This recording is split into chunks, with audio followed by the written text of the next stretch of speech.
Mets. Step right up and greet the Mets. Bring your kiddies, bring your wife.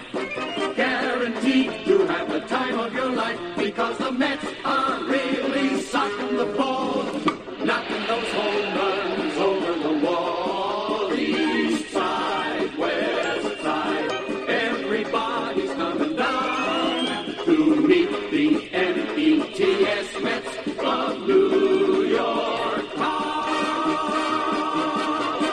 Oh, the butcher and the baker and the people on the streets, where do they go? To meet the Mets! Oh, they're hollering and cheering and they're jumping in their seats. Where do they go? To meet the Mets! All the fans are true to the orange and blue, so hurry up and come on down, 'cause we got ourselves a ball club, the Mets of New York town. Give 'em a yell! Give 'em a hand! And let 'em know you're rooting in the stand. Come on and meet the Mets. Meet the Mets. Step right up and greet the Mets. Bring your...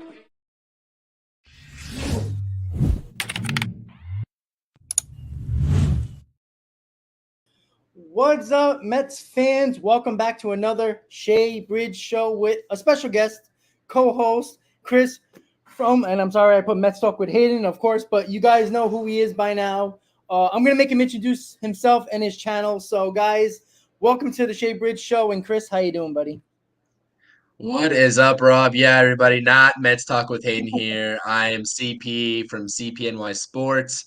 What's up? You know, it's always good to fill in. We do the Roundtable podcast with all of us plus Nelson on Mondays, so we'll probably be doing the podcast tomorrow night as well with you. Good to be here. Got a lot to talk about. If you're not subscribing to my channel already, it's at CPNY Sports. Shot some comments in the comment section as well. Make sure you go subscribe. I do the Interstate Mets Report with Nelson, who you'll see on the podcast tomorrow. Our latest episode, go check that out. We just did a little show. It's hard to talk about topics regarding the Mets right now, so we're going to try our best. But we did a little show, and we talked about the prospects, the updated list at the end. I'm sure we're going to get into the updated prospect list here tonight as well. So glad to be here, everybody, outside of the brutal games that we're watching. Absolutely, absolutely. So, yeah, and I want to make this thing perfectly clear for anybody who does not believe, even if you didn't believe in the trades in the beginning and you got that emotional reaction, which fans do, but you have to take emotion out of it when you're not looking at, again, when you're the owner, when you're the GM, when you're the scouts, when you're in the organization, you can't have emotion get to you. People who love the Cespedes trade all of a sudden told you in 5 days in Flushing, you have to take the emotion out of it. And that is true when it comes to organizations. And that's what you have to do as a fan, not all the time, but at certain points when you don't agree with those trades, or if you don't agree with their direction. You have to understand the organizational understanding and why they're doing it. And again, we didn't trade Alonso. We didn't trade Brett Beatty. We did not trade Brandon Nimmo. We didn't trade Kodai Senga. All right. So people who are saying it's a fire sale, you're wrong. It's not a fire sale. I'm telling you this right now. Scherzer with his 4 ERA, who he'll pitch 1 good game, 2 bad games. Again, one of his last starts prior to him getting traded was giving up moonshots with every slider he threw to the Boston Red Sox. I was at that game. I saw it firsthand. The guy can't throw his slider for his life. And again, great. He looked good against the Dodgers. That's why I thought there was some hope going into that Boston game when he pitched. Because I truly believe the Mets made their decision once the Mets lost that Boston Red Sox series. Because I believe if they would have took that series against the Red Sox, split against the Yankees, and took 3 out of 4, which they did against the Nationals, it might have looked a lot different. And I don't think the Mets would have actually sold certain players. That's just my opinion. You might not have to agree with that, right? When it comes to Scherzer, the point of the matter is Scherzer is a number 4 at best, right? That's what he is right now. He has a 4 ERA. When you have 1 good game and 2 or 3 bad games, you're a 4 starter, and you're getting paid $43 million.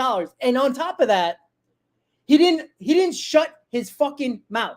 He never shut up. Every excuse under the book. Where are all the Met fans that were complaining about these trades are the same ones that are saying this team's too old. This team is washed up, right? Scherzer's washed up. All of a sudden he gets traded and people are whining like 2-year-olds. What is your problem when it comes to these trades?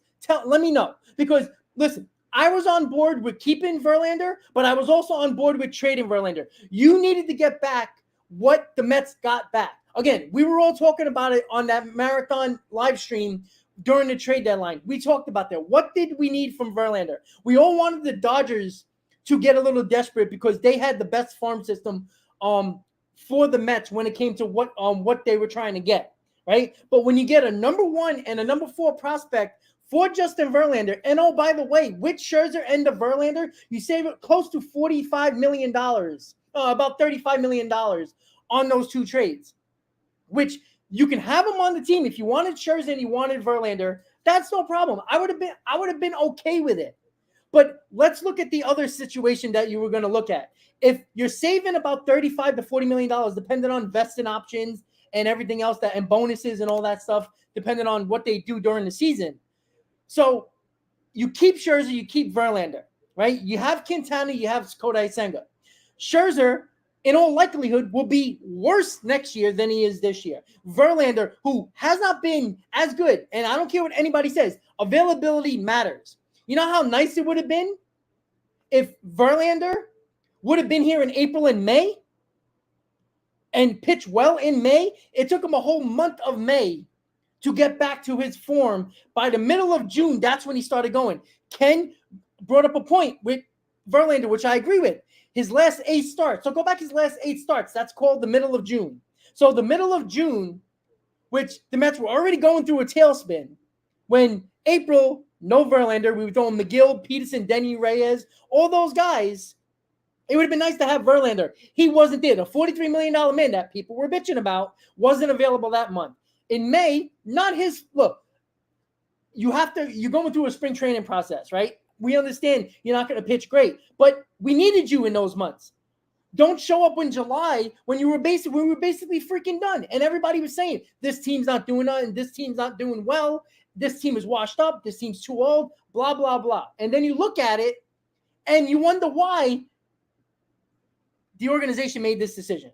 And Robinson, as good as he was, we were still 6.5, 7 games out. It felt like 3 weeks in a row. So the Mets Steve Cohen gave 2 opportunities for this team to show some balls and come back and make a run and show this organization and this owner that you can come back and make a run, right? What was number 1? We talked about this on the Roundtable, the Shea Bridge Show, and everybody's channel. 15 games before the All-Star break, we faced all the teams that were in front of us, the Giants, the Phillies, all the teams, the Red, all those teams. That was the opportunity to gain some ground. You know what they ended up doing at the All-Star break? Being 6.5 games out. And then after the All-Star break, you're like, okay, all right, 6.5 games, no problem. We can deal with that. We still got time before the deadline. There was 3 series. There was the Red Sox series, there was the Yankee series, and the National series before the deadline. So how many games is that? That's 7. That's 9 games before the deadline. We talked about it. The Mets had to go like 7-2 or 8-1 to get back into that race and to get between 3 or 4 games where most people say, all right, you're in it to win it, right? That's the way you say it. All the teams that were 4, technically 5 games out, all were buyers at the deadline, right? Even the Padres made that big trade with Rich Hill, right? You see how that went with the Dodgers today, right? So they were even a half a game in front of the Mets when they went for it. But they actually have younger players. They actually have Bogarts and Machado and Soto. Those guys are younger, right? Their rotation is one of the better pitching rotations in baseball. That's why they went for it. The Mets rotation was not very good. The lineup wasn't doing anything. The bullpen was a freaking disaster, even with Robertson. So what did the Mets do? The organization says, we gave you 2 chances in the month of July to get it together. They didn't. Every time you thought they turned the corner, They got punched in the mouth and they fell right back down to the mat. And there you go. So what was the organization supposed to do? Go for it? And then say if the Mets would have stayed pat or even added a bullpen arm or two. And say if they're still hovering around the 5.5, 6 game mark, and you're going to find out, you're going to go through the season and you're going to be, where the Padres are right now, right? This nearly around the Mets, right? With all the losses the Mets have, what is it? 6 in a row? 5 and 6 in a row, right? They're still 7.5 games out. So, and that's the other problem. The teams in front of them aren't playing exactly well, and the Mets still couldn't catch these teams. So it's on them. It's on the players. You want to blame the manager. You want to blame the coaches. Put it on them too. It's from top to bottom. Everybody's to blame. You don't have this type of horrible season with these type of expectations and not having everybody to blame from top to bottom. You want to blame the manager? You want to blame Buck? It's all his fault. I know Ken can't wait to. So you can do that. Blame Buck. It's all Buck's fault. But that doesn't prevent the fact that Pete Alonso, who's supposed to be a leader of this team, absolutely folded like a cheap suit when things gone bad, right? When is a leader most needed? When things are going wrong. You need somebody to step up and say the right things and pick up your team, not just on the field, but where are the positive vibes that Alonso always seems to have, right? In 2021, right? When we were going through, we were still in first place, but we know we weren't a bad team. We all weren't a good team in 2021. But Pete Alonso told the media, told the fans, hey, listen, guys, come out to the ballpark, support us. We're going to turn this around. We're going to do it, right? Oh, so when things are going pretty well for Alonso, that's when he wants to be a leader. But when things are going sour for your team and you're not playing so well and you're part of the problem, all of a sudden you need to talk to Steve Cohen. You need to worry about your contract. And all of a sudden, you're not being a leader. But you know who I see to be a leader? I see Lindor at the top step. You saw it yesterday in the Orioles series. When a couple of the batters were up, you see him, come on, let's go, right? Where did you see Alonso? Alonso's always on the top step on the railing when things are going pretty well. Where was he? Where was he, on the bench? Where was he sitting down, hanging out? That's the leader. That's the people that people want to bitch and moan, saying, why did the Mets even think about talking to other teams about Pete Alonso? Because maybe the organization, I don't care if you hit 40-plus home runs. That's pretty and all. That's great. But ever since you said throw it again to Elder in the Braves series, you were never the same player the rest of the year. So whose fault is it? It's everybody's fault. But how about looking in the mirror instead of blaming everybody else? Chris, I'm sorry I went on that long rant, but what are your thoughts? Sorry, oh my God, we got a lot to talk about, man. Yeah, I completely agree with most of what you said, and I think when it comes to the trade deadline, people are just absolutely pissed at the prospect of selling on a team that had such high expectations, going forward in this season, or starting off the season, I should say. I will say first and foremost that I am a fan of what the Mets did at the trade deadline. We will talk about the trade deadline convo here in a minute. The whole leadership discussion, I guess I'll touch on that. I think you covered pretty much most of it. Yeah, this team lacks leadership. I think the only person that I can really say that is a leader on this team, and I'm not sure what happens behind the scenes in the clubhouse, between the guys, whatever, that's only for the team to know. And like I said, the fans are never going to get that aspect of it. But Lindor is leading by example every single time that we see him, right? Correct. So that's and I said it, weeks ago, where I thought that, when that report came out that the Padres had a clubhouse issue midway through the season before the trade deadline, I looked at this team and we had a discussion with Nelson as well. He was in that Pittsburgh Pirates series. He was there live, had some pretty good seats, and he was just saying that the overall demeanor of this team on the field and in the dugout just wasn't one conducive with being a unit. So there was something up earlier on in this season. I feel like in the clubhouse, I'm not sure what it was. I won't speculate on it, but yeah, this team From the start, I just didn't seem like they had what it takes. The talent was there, but the right mindset just didn't look like it was there. McNeil's not going to provide any leadership.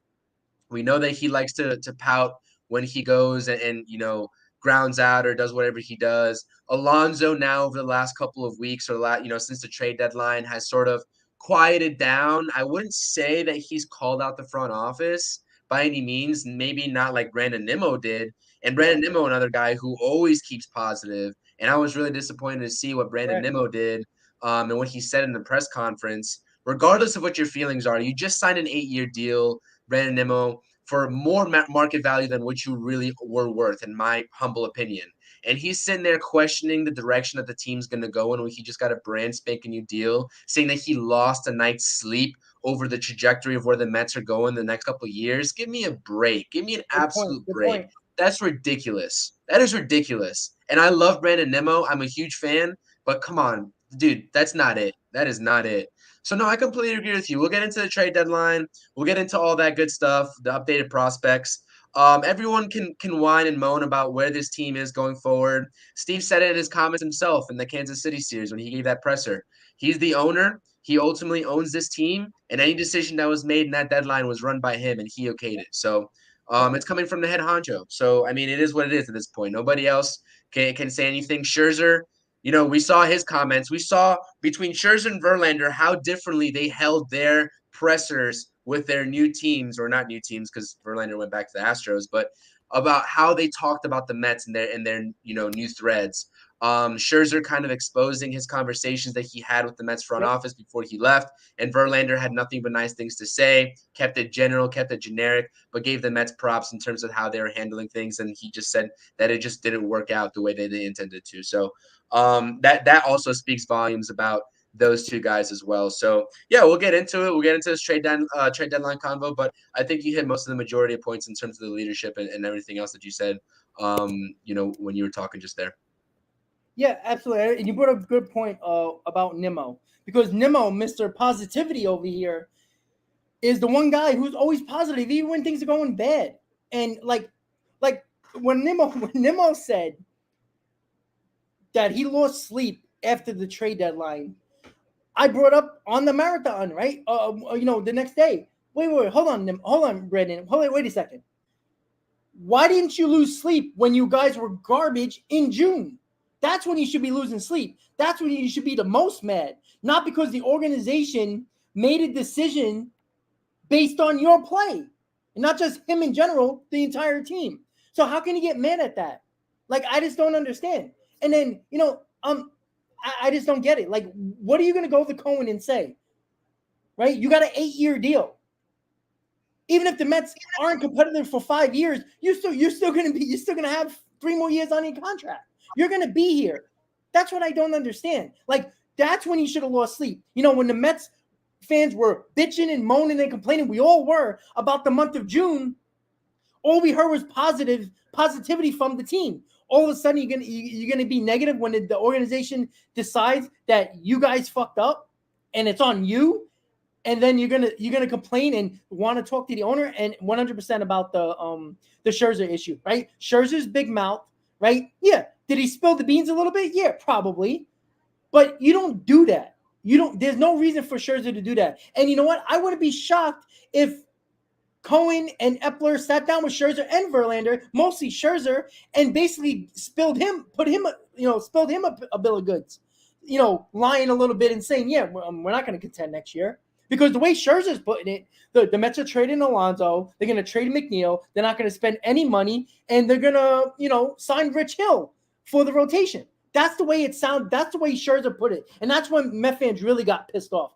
It wasn't even about the trade deadline. It was what Scherzer said.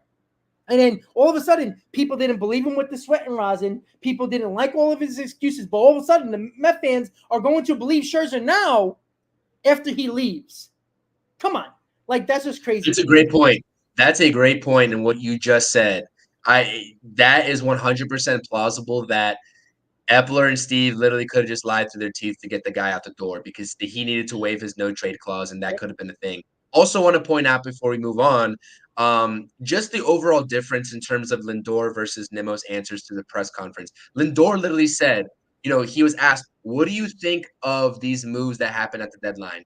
Lindor basically told it as it was. They were reinvesting or reallocating their assets to get future pieces to help us out in the long term. He even said, I'm going to be here long term. So whatever it takes to win, whenever my tenure here is with the Mets, is what I'm going to support this front office and what they're doing. And Nemo was completely different in his tone. And not only that, but his approach in terms of how he looks how he's outlooking the rest of his career as a New York Met. We all know both those guys are going to be the only ones pretty much there, minus the kids, long term for a fact. We can't say Alonso just yet.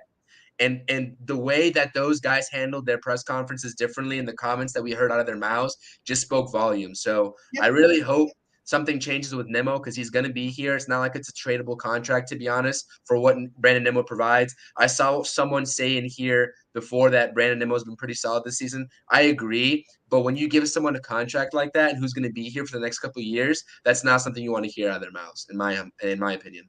I agree. And yeah, and that's the bigger problem too. And it's like, I can maybe get on board with Alonso a tad because he doesn't have a long-term contract. He can think about his future. Absolutely. But when you're Mr. Positive, because he was, you didn't have a contract in April, but when you were raking all over the place and beating up the ball and being one of the better players on this team, right? All that positivity that was coming through the media from you was there. So you can't have that positivity only when you're playing well. And then when the team needs you the most, the guy like Francisco Lindor actually stepped up. And like you just said, great point, by the way, about what Lindor said. He goes, I'm going to be here long term. I see what they're trying to do. They're reinvesting. They're reallocating assets to make him better, not just for the present, but for the future.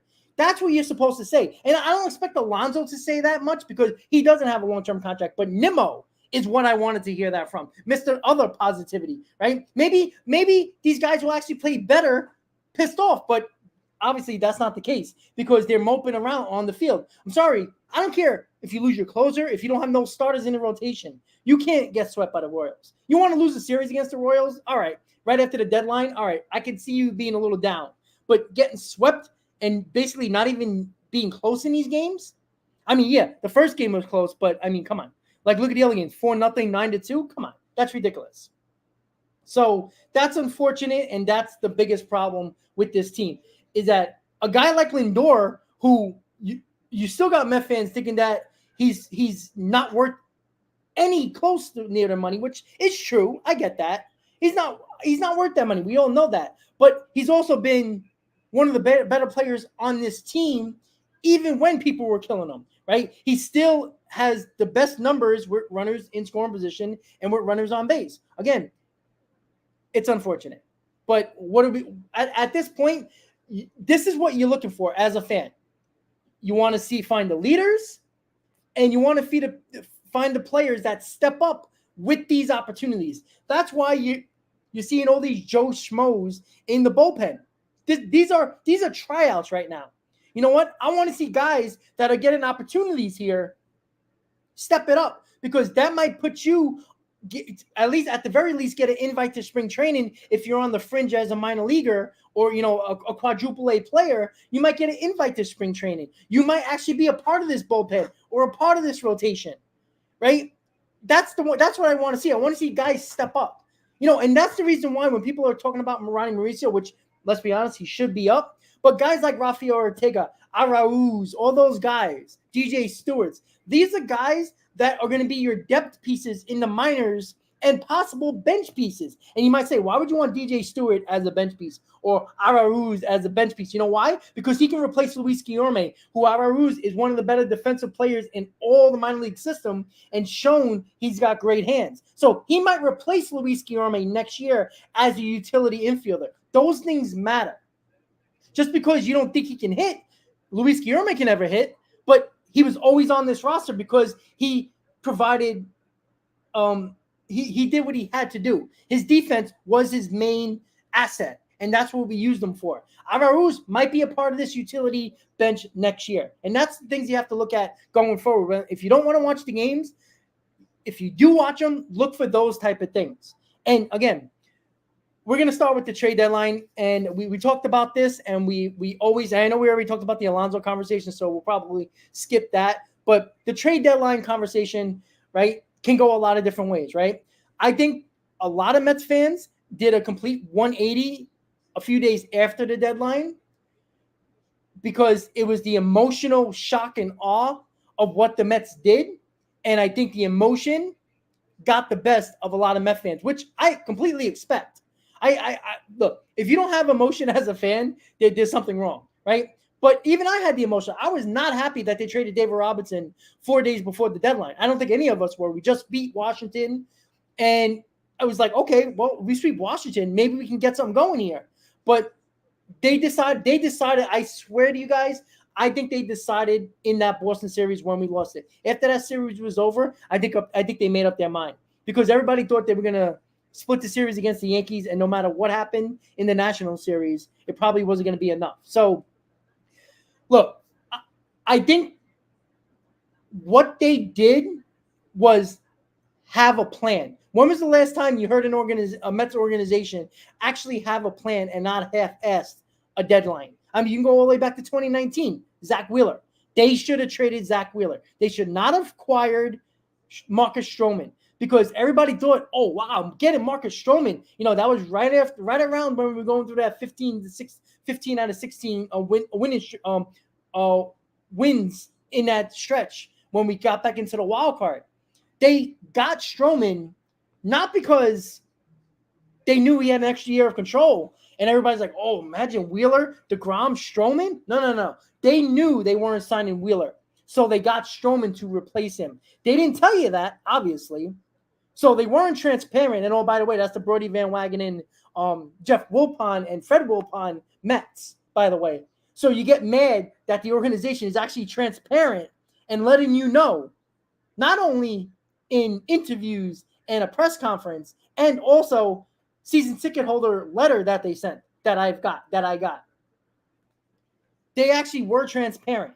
I'd rather an organization be transparent with me than not be transparent like the Wilpons were. The Wilpons, when they got Stroman, Met fans were going, they were happy because, yeah, we were going on that run, but you know how fast that ended? Because at the end of August, they were basically not in contention anymore. And you played out the string of September, and all we were watching seeing if Alonso got that rookie home run record. That was it. So that's what I liked about this is that the Mets had a plan. Even if you didn't agree or not with the plan, they had a plan. They put their foot down. They said, this is our decision.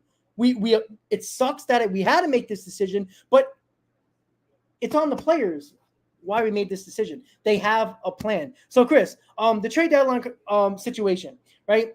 How was your? I mean, we were live for many hours, but how was your reaction when David Robinson got traded 4 days before the deadline? So my initial reaction was kind of underwhelming I was underwhelmed with the Robertson trade at first because I saw, listen, it's 4 days out of the deadline. You're trading probably your best asset because at that point, I really did not think that Scherzer and Verlander were going anywhere. I was going to be shocked if those two landed elsewhere.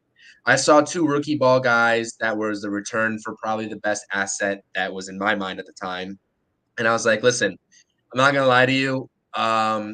A veteran pitcher, the best veteran pitcher on the market right now in terms of the trade deadline, you're only getting two rookie ball guys, and we know how rookie ball guys go, single A guys go. These prospects in general, they're shots in the dark, right? I mean, there's no telling how they're going to pan out in the major leagues. So, I was sort of on the fence of that trade in terms of what grade I was giving it until I really started to watch Marco Vargas and his, highlight reels, so to speak. I saw a lot of the scouts for the Marlins, especially their minor league farm system pages on Twitter, started reading everything up on Marco Vargas, and I was highly impressed. The other point is that do you really trust Billy Epler in terms of his ability to scout these players that are in the lower, tiers of the minor league system? That's a whole different topic of discussion. There's some overlap there in Florida with the Mets and Marlins and their facilities or whatnot. So I guess they have scouts watching the guys in the Marlins at all times and rookie ball over there. But listen, it is what it is. We saw how the trade deadline ended up playing out. The Mets got 6 shortstops or something like that by the trade deadline. They have 6 shortstops now in the farm system, and Marco Vargas being one of them, a middle infielder. So these guys, we've been saying it all along. We said it during the marathon live. These guys could be, flipped prospects. There's no Right. guarantee anybody is here long term. Really, the only guys maybe that are going to be guaranteed here is going to be like your Drew Gilberts, your Luis Angel Acuñas, but everybody else underneath, maybe even Jet Williams is a guarantee, but anybody else underneath, like it is no guarantee. There's 9 spots on the Major League Diamond for the Mets in the Mets uniform, and only a handful of bench spots. So these guys are going to be reallocated. And the main question now is, based off of Steve's comments, is either in 2024 or 2025. That's going to be the main question. So no, I get it, man, and I like the trade deadline in general. The Max Scherzer deal was probably my favorite deal. Listen, Correct. and to your point, just to enhance your point and what you just said, I don't know. Like I was surprised. I was going to be surprised if Verlander and Scherzer were dealt. I knew 100% though that the Tommy Phams were going to be dealt. The Mark Canha was going to be dealt. That David Robertson was going to be dealt because Steve Cohen literally had an impromptu press conference when he didn't need to and said he considers his money already spent. He said that those words came from his mouth. Correct. What does that mean? The money he considers the investment on these free agents or whoever else that he acquired already spent for this season. And he literally told you exactly what he was going to do in the transparency part that you just said. He literally told you, if we don't think this team can compete for a World Series, we are going to abandon ship, get some returns back for our already made investment, and cut our losses. And Correct. that's exactly what they did. And I 100% commend them for it because guess what? Yep. They had a plan and they stuck to it exactly like you just said. Now, the other part is they had the plan and they did it. Their larger plan, which is going to involve a president of baseball operations coming in and now Yes. handling these assets moving forward, that's going to be remain to be seen. But when you Exactly. have a GM and an owner collectively combining as a unit to say we are going to do this because we are not confident in this team abilities. If you don't like that, go look how that's coming out cross town for the Yankees. Go look Yep. at that. They were They what, were in a worse 3.5 situation. games back? They ain't going anywhere. And guess what they chose to do? They chose to get 2 lower end relievers, one that's in the minor leagues right now, and their fans are going crazy over it. So Yep. listen, I'm going to take the Mets position and their situation 10 times out of 10 moving forward. Obviously, the story is not closed on where this team's going to be at either next year or the year afterward, but the initial step in this whole process, I think it's a win. But to your question, yeah, the David Robertson trade, I think Marco Vargas is a high ceiling prospect. We'll see what happens. Ronald Hernandez, a lot of people like to skip over Ronald Hernandez, who slotted in at Yep. number 2 That's or number 22 right. on the Mets farm system rankings. I think we'll go over that, but listen, it's a decent return, and you saw David Robertson his first couple outings for the Marlins. How'd they go? Right? That's no indication of me not liking David Robertson or his tenure as a Met because he was phenomenal as a Met this first half of the season. But he went over there and blew 2 games in his first 2 appearances from what I saw in Marlins uniform or something like that. So it is what it is. And yeah, that's what I like in general. I will leave it at this before I pass it back over to you. I like what they are doing because the same people who are complaining about the Mets selling this deadline, right, will be the same ones complaining that they didn't sell if they didn't get it, if they didn't make the World Series or even make the playoffs, worse yet, later on this season. So what the Mets did in this trade deadline is something that any team across the major league wishes to do in 3 to 4 years, and the Mets did it in 1 week. So I think a lot of people forget that. Yeah, and full transparency, guys.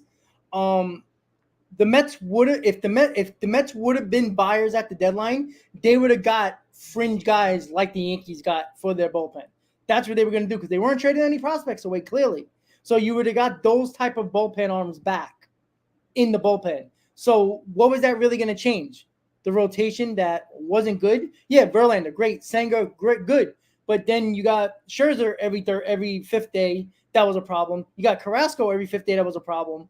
And you got Quintana, who the Mets don't give no run support to. So it was pointless at this point because just like Chris said, if the Mets would have stood pat or been little buyers at the deadline, and the Mets would have just played out the string and not do their job and make a run, they would have been like, and there would have been the same fans who didn't want to trade, wanted these guys to get rid of in the offseason. And you know how much harder there is for a guy like Scherzer and Verlander, who were on a 1-year deal, to trade those guys, and they would have never got back what they got back. They got back more, not only just because of the money, because the Mets could have paid the money next year, was because teams knew that Scherzer was going to take the option for next year, and there was an extra year for Verlander. That's why those teams took those players and willing to give up those prospects. Yes, the money, but also because they know they were going to have these guys. These guys weren't rentals. That was the other reason.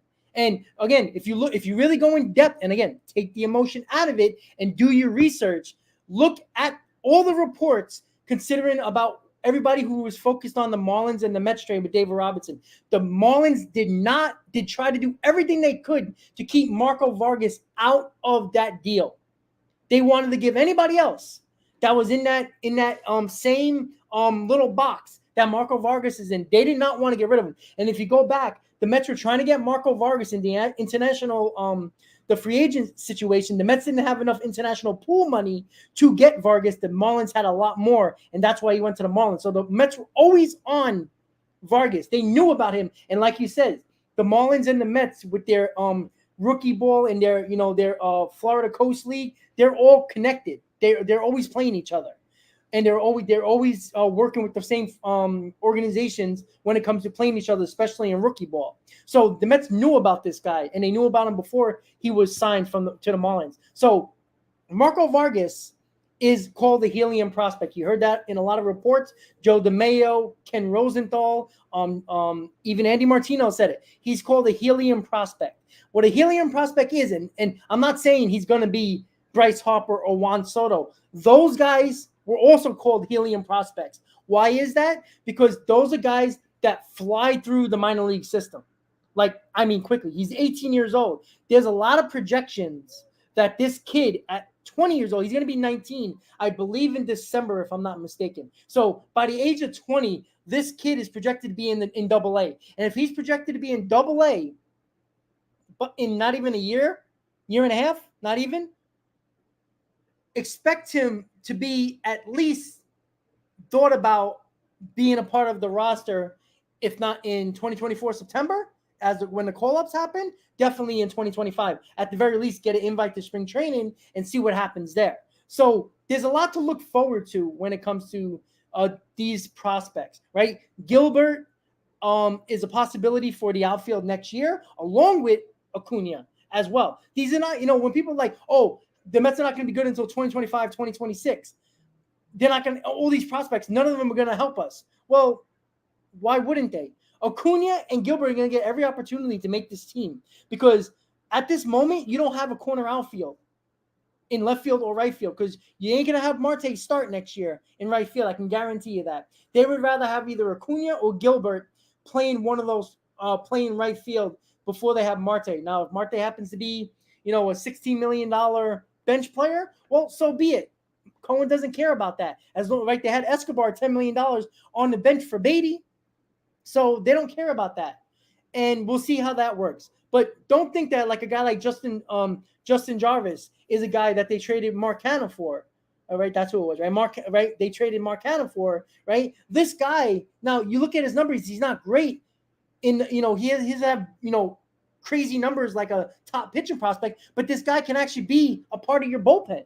That's another thing you have to look at too. He might be a solid arm in the bullpen. Maybe he is a failed starter, but every failed starter usually goes into the bullpen. That's usually the way it is. So that we can see Jarvis too this season. We can see Jarvis. I think August 19th is that date where the Mets save that year on these guys' service time. So August 19th, and you talk about Ronnie Mauricio too, that August 19th date, guys like Jarvis, a guy like Ronnie Mauricio. These guys are going to be coming up. Hopefully, we'll see if Ronnie Mauricio is really coming up. But I would expect some pitching prospects that are, been in AAA for quite some time now to come up and just kind of audition, like you just said. So August 19th, guys, it's coming up soon. We'll see what the roster moves are like. Then I think DJ Stewart's going to be gone. I think Vogelback's going to be gone, and they're going to clear some room for these guys who would audition for 2024. So. Yeah, and I see in the comments people talking about the development of the minor leagues and their problem with developing players. Well, how did Nimmo turn out? How did Alonso turn out? How did McNeil turn out? How did DeGrom and Steven Matz and all those guys turned out? Even Zach Wheeler was part of the minors for a little while as well once they traded for him. But again, just because prospects don't work out doesn't mean it's always a developmental issue in the organization. And again, it takes a while, a couple of years, to transition from the Wilpon organization and scouts to the Steve Cohen, who put a ton of money in scouts and organizational development. That takes time. Yeah, but Hector, that's not true. That is not true, though. That is not true. Any shortstop can play left field. No, that is not true. Because if that's the case, then why can't Ronnie Mauricio catch a pop-up? Because he actually dropped 2 fly balls. Why is that? I'm sorry, guys. I played infield my entire life. One time I played left field in a scrimmage game in college. I couldn't read a ball to save my life. Reading a ball is a whole nother issue, right? When a lefty hits the ball going to left field, it's going to slice to your right if you're playing left field, right? Right to the line, right? For a right fielder, it's going to slice towards left center. That's something you have to read. That takes a lot of time, especially if you didn't play the outfield your entire life and you played shortstop. And I don't care what anybody says. How did Reyes do when he got moved to second base for Kaz Matsui, right? Reyes couldn't turn a double play at second base. So Jose Reyes, who everybody loves and was one of the better shortstops in the game at that time, could not play second base. They scratched that really quickly because they knew Reyes was so much better at shortstop that you can't play around at second base with a guy who predominantly is a shortstop. Now, third base, Mauricio is probably his second best position. But are you going to move Beatty? And how about this? Move Mauricio to third base, which is probably his second best position with his least amount of errors, and throw Brett Beatty in left field, who actually has experience in left field. How about doing that? I mean, that's just an idea. What do you think, Chris? I just don't see Ronnie Mauricio touching the field at the major league level, to be honest with you. I don't see him touching the field. I think if it's the Mets, if he sticks with the Mets, he'll be, a DH pretty much. I could be wrong. Brett Beatty's position at third certainly isn't safe either. He hasn't looked great there this year, by any stretch of the means, but that's an issue just overall with these position switching. Like, yes, shortstop, and Hector has the general idea that a shortstop generally is one of the better athletes on the field. Like, if you stuck like Lindor, for example, it'll never happen, but if you stuck Lindor out in the outfield, he'd probably like be serviceable somewhat just because he's an athlete. The reads are a completely different story. I agree. I played middle infield my whole life. I also played outfield, but man, I was a scratch outfielder. I will tell you that. I was not great out there. It's a whole different ball game in terms of the read. So it really takes a long time for you to get out there. You'll have your errors. You'll misread your balls, but yeah, it is what it is. The Mets are going to have an issue with trying to realign all of these guys that play middle infield into whatever other positions they're going to try to fill in terms of a need moving forward. That's why I said be on the lookout for trades happening this offseason in 2025 because it's not plausible to change everybody's position that's coming up in the farm system. It's just not going to happen. So I do agree with you, though. Brett Beatty is a potential in the outfield. He has experience there. I would at this point, like, I don't know. I mean, we talk about the Arenado thing. That's a far cry for it. But if you really do want to stick with Ronnie Mauricio, that's a whole different topic of discussion. Does this front office really believe in Ronnie Mauricio? If they do, maybe they'll try to make it work at third base, like you just said. Maybe, and I say that with the slightest, like I have no confidence that they'll try to do that, but maybe they will because that's probably the only option. Ronnie Mauricio is not an outfielder with his stature, not an outfielder. But if not, then he's on his way out of here. So we'll see what happens. That is plausible though. You can try some of these other guys that play middle infield. If you just drafted Colin Houck, a shortstop, it maybe he can turn into an outfielder, or maybe you can turn one of those middle infielders into a third baseman that already have that experience. Maybe get one of the better arms and try to see if you can stick him at a third. So I don't know, man. It's going to be interesting what they're gonna do. David Stearns is going to have full reign with these prospects, so we're going to see how he handles them moving forward. But that position switching, obviously, you can mold these guys. The younger they are, you can mold them a little bit more in terms of switching that position. But it's a really hard thing to do at that high of a level. Like switching it on the dot like that is really hard. So I'm actually really curious about how the Mets approach that. That's going to be something that us fans should at least be cognizant of moving forward. And if you're not paying attention to, Double A or any sort of Mets farm system, you can keep listening to us because we'll update you. But I highly recommend at least Double A. You pay attention to what they're doing with those players down there, because more or less that's them getting ready for the Mets in the immediate future, right? We all talk about AAA, whatever, but really in Double A is when they're going to be hashing out all those position switches, etc. And we'll see what happens. But yeah, no, I totally agree though on that notion with Beatty. Yeah, and another reason why I think the Mets made this decision about the trade deadline and stockpile, like again, before the season, the Mets were around 14th ranked team with their farm system, and they're probably going to be top 5 when all is said and done, right? And I think stockpiling and why they also made this decision quite early about who they're going to trade and get these prospects right and get a ton back is because I think they want to give David Stearns, who's probably going to be the president of baseball operations, full access to a stockpile, a plethora of prospects. And what that does is, again, I talked about this. I believe that, that's why when people are like, oh, why do you have 97 shortstops, 4 catchers, and, you need outfielders and you need pitching? Well, the pitching in the outfield at this point now looks pretty good with Alex Ramirez and Gilbert and Clifford in your farm system now. Each one of them are at different parts of Alex Ramirez and I believe Clifford are at Brooklyn, and Gilbert's in Double A, right? So, and then the pitching, the Mets have enough pitching prospects now. Don't worry about that. Vaso probably next year, possibly Tidwell, but then it's Hamill, Stewart, Scott, all those guys as well. But going back to that, you're giving David Stern a bunch of prospects that, again, what are the biggest prospects always traded in deals? It's either, if it's not pitching, it's always middle infielders or top outfielders. The Mets have that now. Are you going to be mad at Colin Houck or a guy like Vargas if the Mets, spin them for a guy like Corbin Burns? That's what they're trying to do, and I truly believe this. If the Mets get David Stearns, I'll tell you this right now. He knows everything about Corbin Burns and the issues he's having with the Milwaukee Brewers. He's going to ask for a trade with the 1 year left on his deal because he's probably going to lose arbitration again, and he's not going to be happy.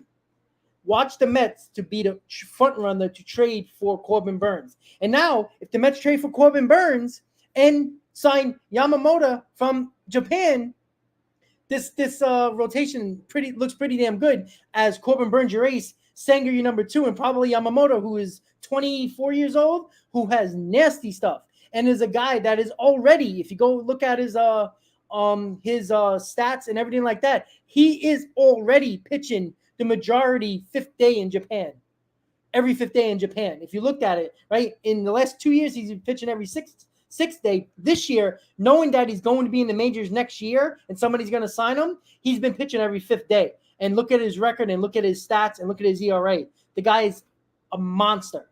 So if you have that and you have Quintana as your number 4, well, guess what, guys? The Mets only have to probably sign 1 or 2 more starters now. And now the rotation looks a lot more solid than, a lot more top-heavy that it was this year, because it was very top-heavy this year because you needed Scherzer and Verlander to be absolutely good, with Senga struggling the first few months before he figured everything out with the ball and everything else he had to do in the States. So that's what you have to look at, right? It's not just free agents. That's when everybody's like, oh, look at the free agent market. Where are you going to get the pitching? Well, there's also trades.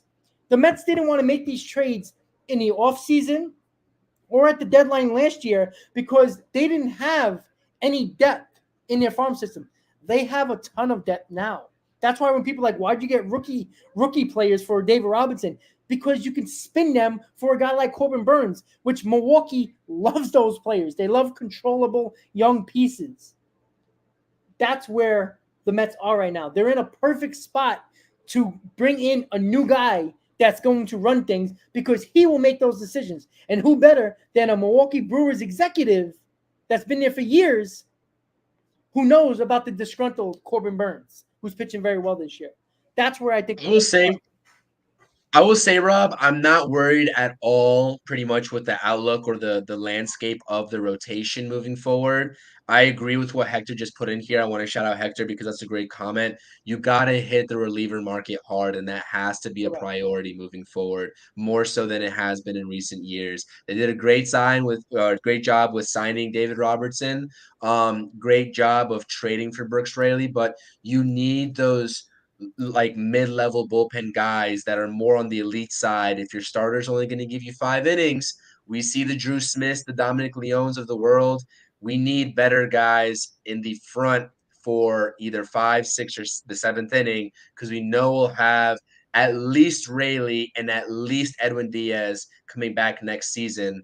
We'll see what happens with the David Robertson market. That's a guy that I'm open to bringing back, but you have to sign those early bullpen guys as well, and they have to be serviceable. They cannot be serving up meatballs like Drew Smith did this year in key situations. So that's going to be something that they really need to do. But I agree. Not only do the Mets have infield depth now, they also have outfield depth too, because the only guy and the Mets outfield that was like respectable in the farm system was Alex Ramirez. Now you add in Ryan Clifford and Drew Gilbert to that conversation as well. So when we have this conversation about moving Brett Beatty to left field, hold on just a second. You guys, you got 2 guys that are coming up fast, and we'll see what happens with those guys. Gilbert's a little bit more ready, a little bit more polished.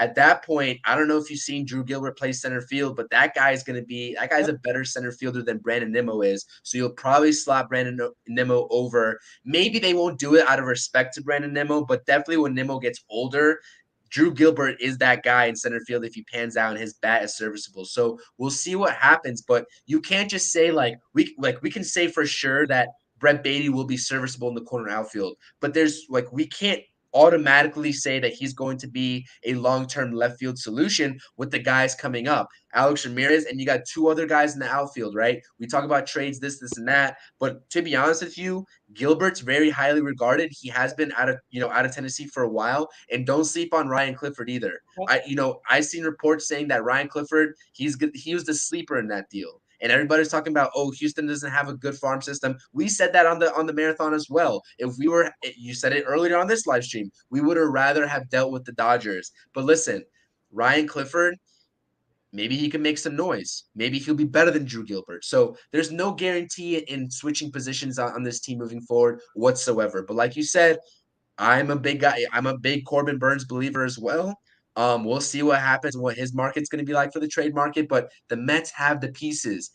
This like I don't know if people looked at the 2022 prospect list at the deadline last year when we were making all those moves for Darren Ruff and Daniel Vogelback, but the Mets didn't have anything to give up. Like they had Ronnie Mauricio, and at that time they had I guess you could say at that time they had, they could have gotten rid of like Beatty, but nobody was going to do it at that time. Like you're not talking about getting Brett Beatty. Everybody would have rioted if Brett Beatty got traded at that last deadline to potentially build a winner. So a lot better spot for the present baseball operations coming in. So I just wanted to say that piece too, because like we're talking about switching positions in this live stream, which is great. Like people can move around all the time, but you actually have outfielders now that play the outfield and have played the outfield their whole lives coming up and in this Verlander deal. And you can say, I guess Luis Angel Acuna can play some outfield too if he really wanted to as well. But man, this is going to be interesting. I'm really, really excited with how the Mets approach this.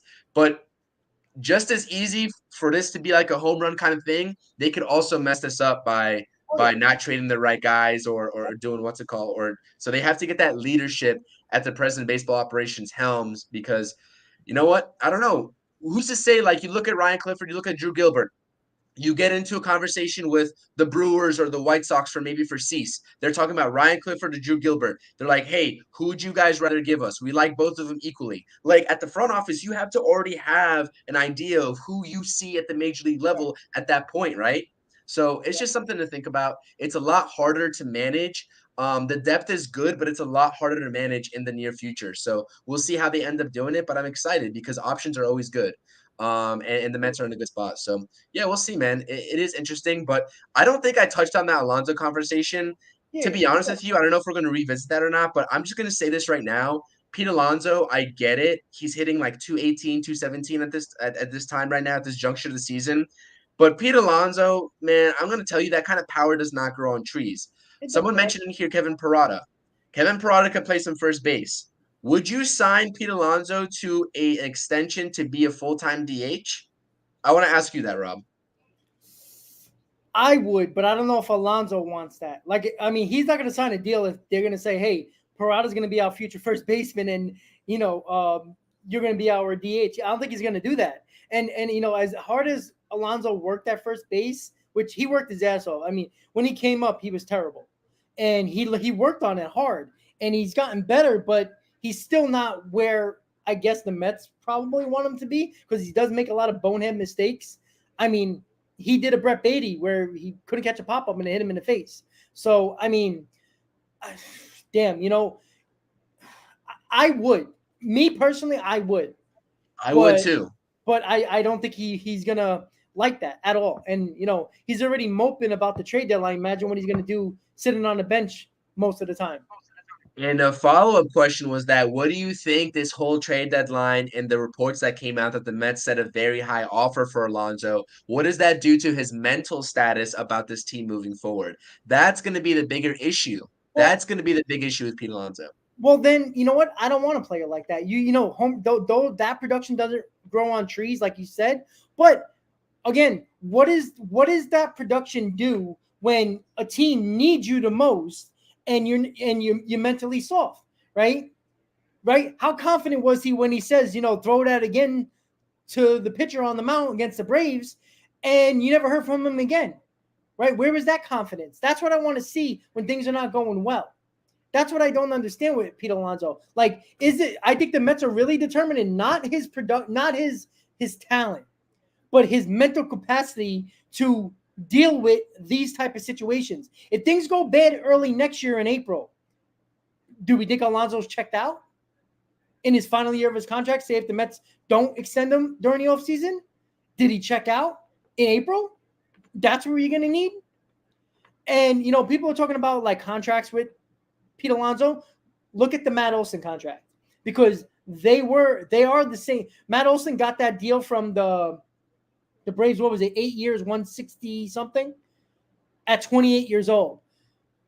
Matt Olson right now is exactly what Pete Alonso is right now, right?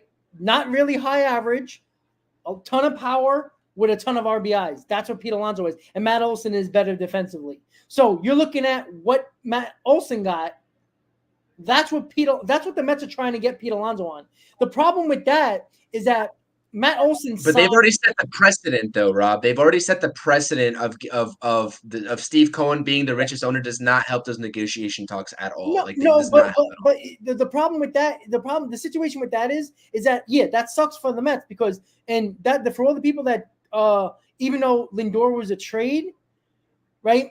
Lindor used Cohen to his advantage, knowing that he was the first acquisition under Cohen, and used that as the richest owner in baseball. And hey, I can leave, and you just traded basically all your shortstops on your roster for me. So I mean, Scherzer did the same thing, Verlander did the same thing, but at the same time, I'm not giving Pete Alonso 8 years, $200+ million. That's a dangerous game to play, because you better hope you're right on Pete Alonso, because if you're not, you got another Dave Kingman on your hands that also never won nothing. So you're in that situation now where the New York Mets really have to make a decision. And if they believe that Parada can be a solid first baseman, and you know what? He's showing a ton of power in the minors. Again, that's the minors. But Pete Alonso showed a ton of power in the minors with bad defense at first base and wasn't really hitting for average in the minors either. He was just killing the ball over the fence. And oh, by the way, that was in Vegas, by the way, where the ball flies, right? Parada ain't giving you 40 though in a season. I don't think Probably not. But can he bat 270, which Alonso can't do? I mean, but Alonso's shown that he could bat 250, 260 though. No, I mean, how but again, now in his career, he's what, a 250 hitter in his the career? 254 hitter in his career. If he does that and hits 40 and 120, I'm okay with that. I'm okay with that. So is this recency bias that we're talking about with Alonso? Is this recency bias, or like, because we're saying like he's career 254, he's climbing up the ranks of the Mets all-time home runs leaders list. Like, I get it. How much of this year is a fluke? How much of this pull swing are we really going to see from Pete Alonso? When Pete Alonso is hitting the ball opposite field, like Freddie Freeman does, he's one of the best, probably power hitting guys in the league, right? That can give you 40. But are we going to see that long term? But M Easy over here, he said 216 for 8 years. That's Goldschmidt's AAV at 27. Freddie Freeman's the highest paid first baseman at 28 AAV. I don't see Pete Alonso taking a Matt Olson type deal, to be honest with you. I think Matt Olson's getting paid what? I think it's 23 million a year, if I'm not mistaken. Pete Alonso ain't taking that. I'm going to tell you that right now. So I think Alonso's going to command 26, 27 to get up there with Goldschmidt and Freeman. And I agree that's going to be risky business. But again, last time that a Mets player's giving you 40 plus bombs in a season, I know it is what it is, but like, man, I don't know. It's a really difficult decision on Alonso. I wouldn't let him go. I'd sign him to the contract just because I think the sample size of what we've seen for him being able to hit for 250 plus, right? And I think he's done it maybe like what, 2-3 years already. This year's a fluke, man. I don't know. When people talk about Pete Alonso, I think these narratives that are coming out, trade him, trade him, trade him. I agree. He's not telling you exactly what you want to hear out of a guy who wants to be here like long term, but we have to pump the brakes on this. Let's trade him for pennies because, we need major league ready talent back plus for Pete Alonso because this guy's not your average Joe Schmo coming up. Like, yeah, he sucks. Probably his glove sucks. We all know that. He has his flashes of brilliance at first base, but in general, his glove sucks. But that type of power, that's a generational type bat that you're going to be trading away here. So we'll see. Parada, that's a big shoes to fill for Kevin Parada too. Yeah, and it's not about that with Alonso with like the production, but I worry about his mental state as when things go wrong. Like in 2019, everything was going right for Pete Alonso. Even when the team was going bad, he was a rookie, so he was just getting wet behind the ear. So there wasn't much to think about when it came to mental capacity. I don't believe a rookie home run record is going to put a ton of pressure on a player. I mean, I don't think so. And that was during the, we know we can hit all those home runs. I don't think that was a ton of pressure on him, and everybody loved him at the time because everybody wanted him up at the time because the Mets weren't willing to do that, as the Wilpons did not wanted to start his clock going forward. But I mean, 2021, right? He had a down year, but he was still positive. This year, I'm worried about his emotional mental state because that scares me. That scares me more than anything else because when Alonso doesn't feel confident, when Alonso is down and not looking good, he takes it onto the field. And it seems like it's completely taken everything over this year. And you know what? The power numbers are there. The RBIs are going to be there. We talk about this with Lindor. Why can't we talk about this with Alonso, right? This year, there's nothing there except for power and RBIs, which, these next 2 months don't matter. So if he hits 47 home runs and 130 RBIs, are we not going to say, well, he done it when there was no pressure on him? Right? What pressure was there in 2021? Last year, everything was going well for the Mets. So it was easy for Alonso to, do what he needed to do in a year when nobody was scrutinizing the team. Everybody was loving the team except for the last week of the season. And then when everything went downhill, Alonso offensively, along with everybody else, went downhill, right? Where was that big clutch hit that we needed with the Braves when Alonso was up? Because if you look back at that Braves series where the Mets had opportunities to go ahead in games and tie games, Alonso was up with a lot of guys in scoring position, didn't get the job done, along with everybody else. But we're talking about Alonso here, who is looking for a contract, right? That's why Get Yeah, and that's why this Alonso situation is really, really tough, man. I'll tell you, like, I don't think that Pete Alonso is a clutch player by any means, which sucks. That's the problem too. But that's the problem. But he also, on the other hand, hasn't really had much help in the lineup behind him. Let's be honest with you. It really is a 50-50 kind of thing in terms of knocking him versus making an excuse for him. It really is. It's a really tough topic because, like I said, I agree with everything that you're saying, but there is also rebuttals to that in terms of, you know what, since he's come up, there's been no protection for him and everything relating to that, right? We all thought that Carlos Correa would have been that. We all see where Carlos Correa is at now, but like when that deal was like almost official, quote unquote, we were like, oh, great, finally some protection for Pete Alonso, which ended up just reverting back to, Marte, McNeil, and Vogelback for a lot of the season too. So it's like, yeah, it is a really tough sort of thing to debate on here, man. I agree with you. I don't know what sort of number I would be comfortable giving Alonso. I just know in the back of my head he's not going to take a team discount like everyone. Like, it's a biz at the end of the day. Like, he can say he wants to be a Met for the rest of his life or the rest of his career or whatnot, but this is a businessman. He's not taking any pay cut, especially this being his one main contract that he's going to get. Probably for 8 years, he's going to demand no less. Man, it's really tough. I'm actually really curious in terms of what they're going to see. I'm saying keep him, but if you get a call that just blows you away and you cannot refuse, and it can't all just be prospects. I'm not taking all prospects for Pete Alonso. It has to be a major league ready piece plus prospects. Yeah. So I don't know. Yeah, Man. and what if the Milwaukee Brewers come and say, we want Pete Alonso, we'll give you Corbin Burns and 3 top prospects. Top 10. Do you have to think about that? That's tough, man. Because a power bat like that for an ace is a different conversation. I agree. I can't say yes or no to that right now. I agree. I'd have to think about that. So I just wanted to, he had last year he was 271, 131 RBIs, 40 home runs. I mean, it's hard to kill that, right?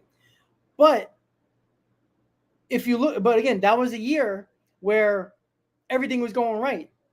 And, 2021 went downhill, right? He had 94 RBIs, 37 home runs, and batted 262. Another pretty good year, right? And 2020, who cares about 2020? We know what he did in 2019. His average was 260 with 53 home runs, 120 RBIs. He's been really good, really, really good. Like it's hard to knock him out. It's hard to knock him, but it scares me what I've seen from him when things aren't going well. When this team, right? Who's the face of the franchise? Pete Alonso, right? Who is the guy everybody loves? Pete Alonso. But when things aren't going well now, and this is probably the worst year of Pete Alonso's career, because even in 2019 and 2021, the Mets had hope going into late August. This is the first year where he needed to be that leader that we so love, and it's not there. And where is it? He's complaining to the media, Mr. Positive Alonso, complaining to the media, not performing to what we usually expect. I think he's a guy who's a 250 hitter. Obviously, his career is that. 250 hitter, 40 home runs easily, and 100 RBI guy. It's hard to find that. But you also have to take into consideration he is not very clutch, right? He's not very clutch. His numbers with runners on are not good. And that's gone on for his entire career, not just this year. This is his entire career. His clutch numbers, he's barely scraping 240. He doesn't have a ton of home runs, runners on base. Not a lot. There's a lot of home runs where it's solo shots that he've hit late in season when the Mets are out of it. Go back to all the years. And last year, when you actually needed him to pick it up a little bit more in the last week of the season, specifically against the Braves, he was a no-show. He was a no-show. And that is the biggest problem when it comes to Pete Alonso, is that I don't know if Pete Alonso mentally, like, can he turn it around? Can that mental aspect of everything? Because I think it's confidence. I think it's the fact that, is he the guy that could potentially put a team on his back and take them to the promised land? And I'm not talking about, World Series. A lot of things have to happen for a team to win the World Series. Everything has to go right. But can Pete Alonso have a Daniel Murphy type playoffs? Can he do that? Right? Murphy wasn't a power guy, but he was hitting home runs left and right, giving the Mets great performances. And I don't know. I hope he does. Look, I don't want to trade Pete Alonso. I love the guy, right? I love his quirkiness. I love his silly antics. I like the LFGM thing. I mean, that's a big staple for the Mets, right? Right? What are we going to go back to? LGM? If Pete Alonso never acts like Pete Alonso again? Like Showalter wants him to go to LGM. Yeah, of course. But he also wanted him not to hump. He also didn't want to hump him. Tell him to stop humping the banister of the dugout. But ever since then, the Mets have been playing bad. So I don't know. But you know what? The fact of the matter is, nobody wants to trade Pete Alonso. But the organization, again, we got to take the emotion out of it. If you don't want to take the emotion out of it as a fan, the organization better. Because if you're using your emotion, Steve Cohen can't be a fan in that situation and bring the emotion into it, because Alonso is a great charitable guy. I went to that Carton and Roberts charity event that Pete Alonso has. I went to that. He's a great guy. His wife's amazing. He's charitable. He's great for New York. But is he the guy that can take a team on his back when they need him the most? Because 2019, the Mets were done in late August. So he had a whole month to do whatever he needed to do to pad his stats for the remainder of that year. 2021, same thing. The Mets were basically out of it in early August. Same thing, pad the stats. This year, they got 2 months of nothing, team-wise. If you're going to love that he's going to have 40-plus home runs and 120 RBIs, but bat 220, well, he padded his stat just like Lindor did. Everybody likes to complain about Lindor. But the fact of the matter is, I want to keep Pete Alonso. If you can build around Pete Alonso, and you could say that Pete Alonso hasn't had a person to protect him, but that's been going for a while now. So what's his problem this year? He didn't have protection in 2019. He didn't have protection last year, first year of a DH, right? So I don't know. What do you do? What do you do? Yeah, he didn't have protection. So you can't use that excuse this year, because when he was batting 250 and 40 home runs and 120 RBIs, he didn't have protection either. So what's his problem this year? Something's going on with Alonso. He better figure it out, because you can't give him an 8-year deal, 6, 7, 8-year deal of $180 to $200 million, and this guy is going to remain what he is this year. Because you can't tell me it's protection when his first couple of years as a Met, he didn't have protection either. So I don't know. Chris. I really don't know. It's a tough decision for the Mets. But I want to bring up the baby Mets really quickly. Brett Beatty, Vientos, Alvarez. I don't know what's wrong with Brett Beatty. He's another one that worries me a lot, and it's not even just with the bat. I think the Mets are right about his defense, right? We killed them about the Alvarez stuff, but they were right on Vientos and they were right on Beatty, specifically defensively. Beatty, he might get to every ball, but he double clutches. He doesn't make good throws. He has issues with pop-ups on the infield. I mean, it's a real problem, and the Mets better figure that out quickly, because you can't have this kid be a starting third baseman next year and he's going to be this bad. Because, I mean, you can find a lot of people that can bat 230, hit 7 home runs and 30 RBIs. And he's been up with this Mets team for a while. So he should be better than this. It's specifically power wise. If you're not going to hit for average, give me some power. And I already said this. I want to see Brett Beatty drive the ball. He's a gap to gap hitter. I mean, he's hitting a lot of soft balls, a lot of soft fly balls, a lot of ground balls. Chris, what the hell is wrong with Brett Beatty? Yeah, everyone's talking about Brett Beatty, and he has struggled, and I haven't really been a fan of watching him this year. I will cut him some slack. Rookie, it's really hard to write off somebody's career, Oh and I'm yeah, not saying you're doing that or I'm doing that. We're not writing off, Brady's career. It's just concerning with how much hype he got to come up to the majors and kind of, I guess, underperform. Alvarez has done a much better job, especially with those power numbers. I don't think Brett Beatty is designed to be a power hitter, anyways. I think all throughout my time watching him in the minor leagues, he's a gap to gap hitter. He's one of the few guys like. He's Michael Conforto with less power in my mind because Michael Conforto, when he was coming up, drives the ball to all gaps, and Conforto had like just more power than Brett Beatty naturally. But Brett Beatty's swing is not designed from the naked eye to produce that much power, which is fine. But we need his glove as another piece. The pop up is what the pop up is. But there's a lot of times where he just looks like he is intimidated uncomfortable. playing out there Yeah, at third base. As in like it's tough for him because we want to give him time to develop, and I'm down for that, and we need to do that because no rookie's going to come on and explode onto the scene unless you're like an Ellie De La Cruz, which is a generational type talent. Like I'm not expecting that, an Ellie De La Cruz type rookie year out of any of our rookies. Would it be great? Yeah, I'm gonna take that 10 times out of 10, but I'm not expecting that, and I don't think fans should expect that. But show some confidence out there. That's what's bothering me is his lack of confidence. It seems like he's a little timid. I don't know what it is. I think there was a play that Lindor had covered for Brett Beatty.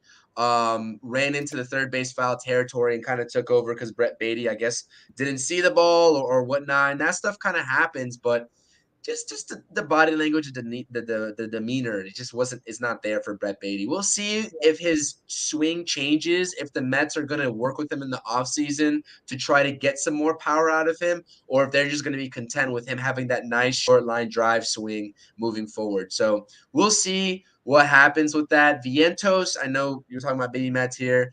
Vientos, I didn't see him in the Baltimore series because I didn't really watch much of that series, to be honest with you. Um, but the Kansas City Royals series I did watch. I liked Vientos' swings in the Royals series. Even his outs looked like he was taking confident hacks up there. Um, but I don't see the same thing from Brett Beatty. And you could talk about Vientos' production hasn't been great ever since he's been called up and recalled back up. I get that the numbers wise, but I look for confidence out there when I'm watching it and analyzing these rookies. And Brett Beatty just doesn't look like he has any confidence. Alvarez, I don't question Alvarez's confidence whatsoever. I think oh that's the no, difference no, between the no. two. I don't question Francisco Alvarez's confidence whatsoever. Even in his swings and misses when he whiffs, he's taking daddy hacks up there. And it's great to see because honestly, he's a power guy. We expect him to hit home runs, and he has so far. So I don't know, man. We'll see what happens to Brett Beatty. Brett Baty's going to be another interesting guy because I wouldn't put it past the Mets to try to find a trade package for him sometime down the road. I wouldn't say it's because he struggled this year, but just because of the guys coming up and those position realignments in the minor leagues that we were talking about earlier this season. It would just be unfortunate because we've gotten so invested into this Brett Beatty hype of him coming up through the minor leagues when the farm system was so bad, or like Brett Beatty's a saving grace, and it's kind of here like I feel you. It's just underwhelming and disappointing. I think he's going to have a great career, to be honest. I like the intangibles that he brings. Um, but someone's got to get with him, and that falls on the coaching staff too. Looking at a guy like that who's struggling, it appears to be a mental thing with him as well. Maybe lights are just a little bit too bright so far, and he's trying to get adjusted to that. I don't know what it could be, but we'll see what happens with him moving forward. But I'm not writing him off by any means. I will say that, and No, I will no. caveat that we're not writing him off. So I don't know. That's Yeah. where I'm at with Brett Beatty. We'll continue to analyze him. Maybe now that the stakes are a little bit lower, the Mets are not really competing. They're not really, there's no World Series aspirations anymore. We'll see if Brett Beatty can kind of calm himself and sort of get more comfortable playing alongside Lindor over there. But it's something hasn't been a given this season so far. So we'll see what happens. That's one player that I will be monitoring closely is Brett Beatty. I think everybody else should too. If you're monitoring anybody on this team, even it should be probably Pete Alonso. Jeff McNeil, I'm pretty much done watching. I don't really need to see anything out of him anymore. It is what it is there. Brandon Nimmo is what it is. He's going to give you what he provides you, what he's provided you for the last couple of years. But Brett Beatty for sure is the guy that I'm watching, especially looking to turn it around. Yeah, and listen, I see a lot of the comments here about coaching staff and everything else, right?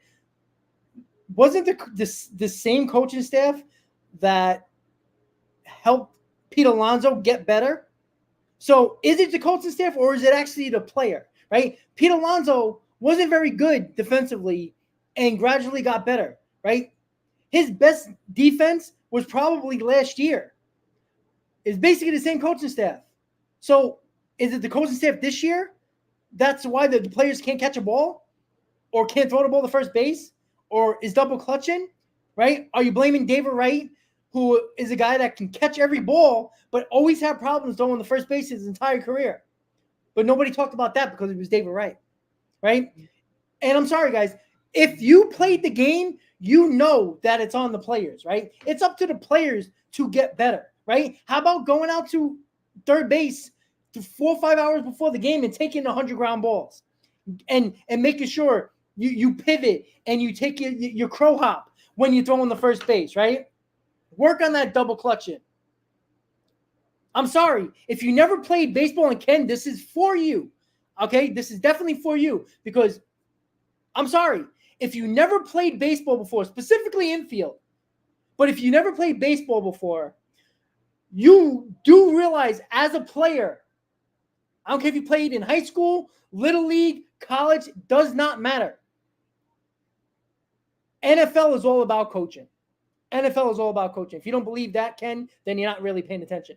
Baseball is more on the players than you actually think, right? Because teams that win World Series, does Dusty Baker, all of a sudden he's a great manager because he won with Houston? Or did he actually have a great team and a good team that knew what the fuck they were doing? Could we stop with this whole thing, right? Aaron Boone gets thrown out every other day fighting for his players. How are the Yankees doing right now? Shouldn't they be the best team in baseball because Aaron Boone actually fights for his players? No, it doesn't matter because Buck didn't fight for his players last year and they won 101 games. So let's not act like if you played baseball before, you know that the players have to get better. Pete Alonso took it upon himself, right? He didn't have the coaching staff last year at the All-Star game when he was taking ground balls with coaches of other teams at the All-Star game. Do you remember that prior to the home run derby? He was taking ground balls and working on his footwork in the All-Star game. He took it upon himself. Maybe Brett Beatty is not putting in the work that he's supposed to put in. How about that? Let's not blame the coaching staff for every freaking thing. This is not just about coaching. If you believe that Buck Showalter is the complete problem with this team, you are not paying attention, or you need somebody to blame, and you're blaming the easiest person who actually can get fired. Because if this is the same bullshit we see next year with a guy like Craig Counsell, who also never won nothing, right? Everybody's like, oh, let's bring in Craig Counsell. Oh, great. What the fuck have Craig Counsell has done? Nothing with the Brewers. Nothing. Because his postseason is just as bad as Buck Showalter in his early part of his career as well with the bullpen. Horrible decisions by Craig Counsell. You want him? Oh, let's get Carlos Beltran. All of a sudden, Met fans love Carlos Beltran when they couldn't stand him looking at strike three in the 06 playoffs. All of a sudden, you love him. Now Carlos Beltran with no experience. Now he's going to be a good manager. That's going to always mean something. No, Ken, I'm not a hypocrite. The emotional part is about you being stupid. And I will get on you and I will call you out because you don't seem to get it. You blame Buck Showalter for everything when the players don't do their damn job. If they don't do their job, it's not always on the manager, right? It's not always on the manager. And in baseball in particular, is the one sport that is probably 80-20 players, specifically now because of analytics. This in the 90s when managers always took care of the lineup, always made the defensive situations and the positioning. The manager has nothing to do with that anymore. It's all analytics. Everything is analytics now. So if you believe that it's all managers, then Dusty Baker should have never won the World Series with the Houston Astros, right? Rob Thompson should have never made the World Series with the Phillies, right? You want to keep on going? Joe Torre should have never won with the Yankees. Because remember Clueless Joe, right? Some of you might not even been born during that time.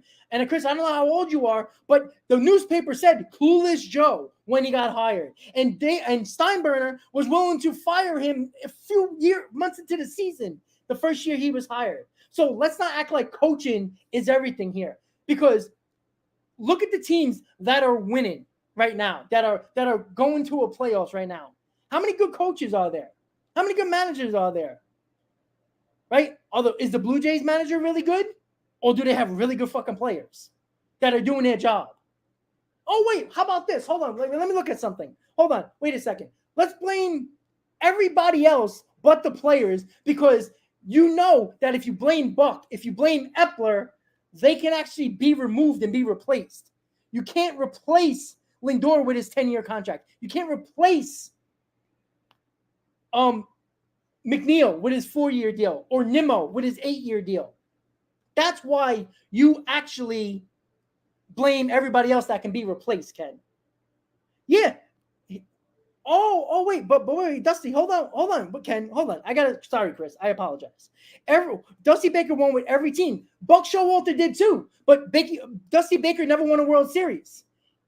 And I can assure you, look at the Giants and look at the Cubs, always had better teams than Buck Showalter, right? The Orioles, they made the playoffs all those years, right? With the Yankees, he was making the playoffs, right? Never got over the hump, never won the World Series. The Arizona Diamondbacks, they were a solid team, a playoff team before Buck got fired. Dusty Baker was known for making terrible bullpen decisions. Go back to the last time he coached the Cubs. Go back to the stupid decisions he made with the Giants. No, he didn't win with Texas, but who did win with Texas? Nobody. I'm sorry. Blame the players. Start blaming the players. When you blame the players, you'll feel a little bit better about yourself than blaming the guys who are easily replaceable. Because all we did was blame Mickey Callaway and Luis Rojas for everything. Buck Showalter comes in, and a lot of people are on board with that. He has one good year, and he can do no wrong. Now it's all Buck Showalter's fault? That doesn't make sense. I never gave Buck Showalter a ton of credit for the 101-win season. I gave him credit for the McNeil Lindor situation that he nipped in a bun in spring training, but I didn't give Buck Showalter all the credit for the 101-win season. I gave the players credit. The players sucked this year. That's why the Mets are bad. Ken, I do blame both, but you always blame Buck Showalter more than anything. You just text me. Don't even play games with me. You just text me and said, Buck Showalter is the biggest reason. That's what your comment, that's what your text said. I will call you out because of the fact that you like to call me out on the chat and like to always think that you're always right. I'm mostly wrong, right? I was wrong about McNeil until I wasn't, right, guys? Yeah. All right. I'm always wrong. I live on that, but I don't end my channel because I'm wrong. But Ken, you just text me and you said, what did you say? You just told me Buck Showalter is the biggest problem why the Mets had a bad season this year. So if you believe that, then okay, that's fine, but you're wrong. Because Luis Rojas and Mickey Callaway, were they all the problem, or was it the players, right? You want to blame the manager because he's replaceable. Because if Buck Showalter gets fired, you could talk about it for 2 or 3 days, and you could listen to Sal Licata and Boomer Esiason and Greg Giannotti and all those other guys, Evan Roberts on WFAM, talk about it for 3 days, and then when the Mets still suck, now who are you going to blame? It's the players. I apologize, Chris. No, I agree. I mean, I agree, man. Buck Showalter, I was his biggest proponent in terms of being hired as manager when they did 2022. What is the major difference between 2022 and 2023? It's not Buck Showalter. I completely agree with you. Um, a lot of people, I know Hector's been calling out in the chat, the hitting coach, Eric Chavez, moving over to being the bench coach. Did that have something to do with it in terms of this team's philosophy? I have a hard time believing that a team's offensive philosophy would change in 1 year when the guy that was teaching that fitting philosophy is still in the same dugout. So I don't know if I buy Yeah. into all that, but I agree. It's just the decline in player performance, and it's probably a decline in clubhouse attitude. To be honest with you, I will say it time and time again. I really do think that prize is going to be something that comes out either in the offseason or next year or whenever, saying, "Oh yeah, by the way, remember the 2023 Mets? Yeah, well, this guy and this guy got into a spat and nothing was ever the same or whatnot." I will say that. I don't know if it's going to be 100% true. I don't know, if that's actually, like I said, it's all speculation, but I think it's beyond the coach. I think it's even beyond the player's performance because that's the number one thing that we can blame here. But I think there's something where this team just was not motivated to go out there and give it their best effort because most of the season, even when they were technically mathematically still in it and competing for that wild card, even the division early on, it didn't seem like their hearts or their heads were in it. It just didn't seem like it. So Yeah. I agree. And Ken, by the way, you can look all you want, but you just said yes. Buck, huge reason he's emotionally challenged. That's why you love Buck. No, I love Buck because of the fact that we needed a leader and an experienced manager. It worked last year. It didn't work this year.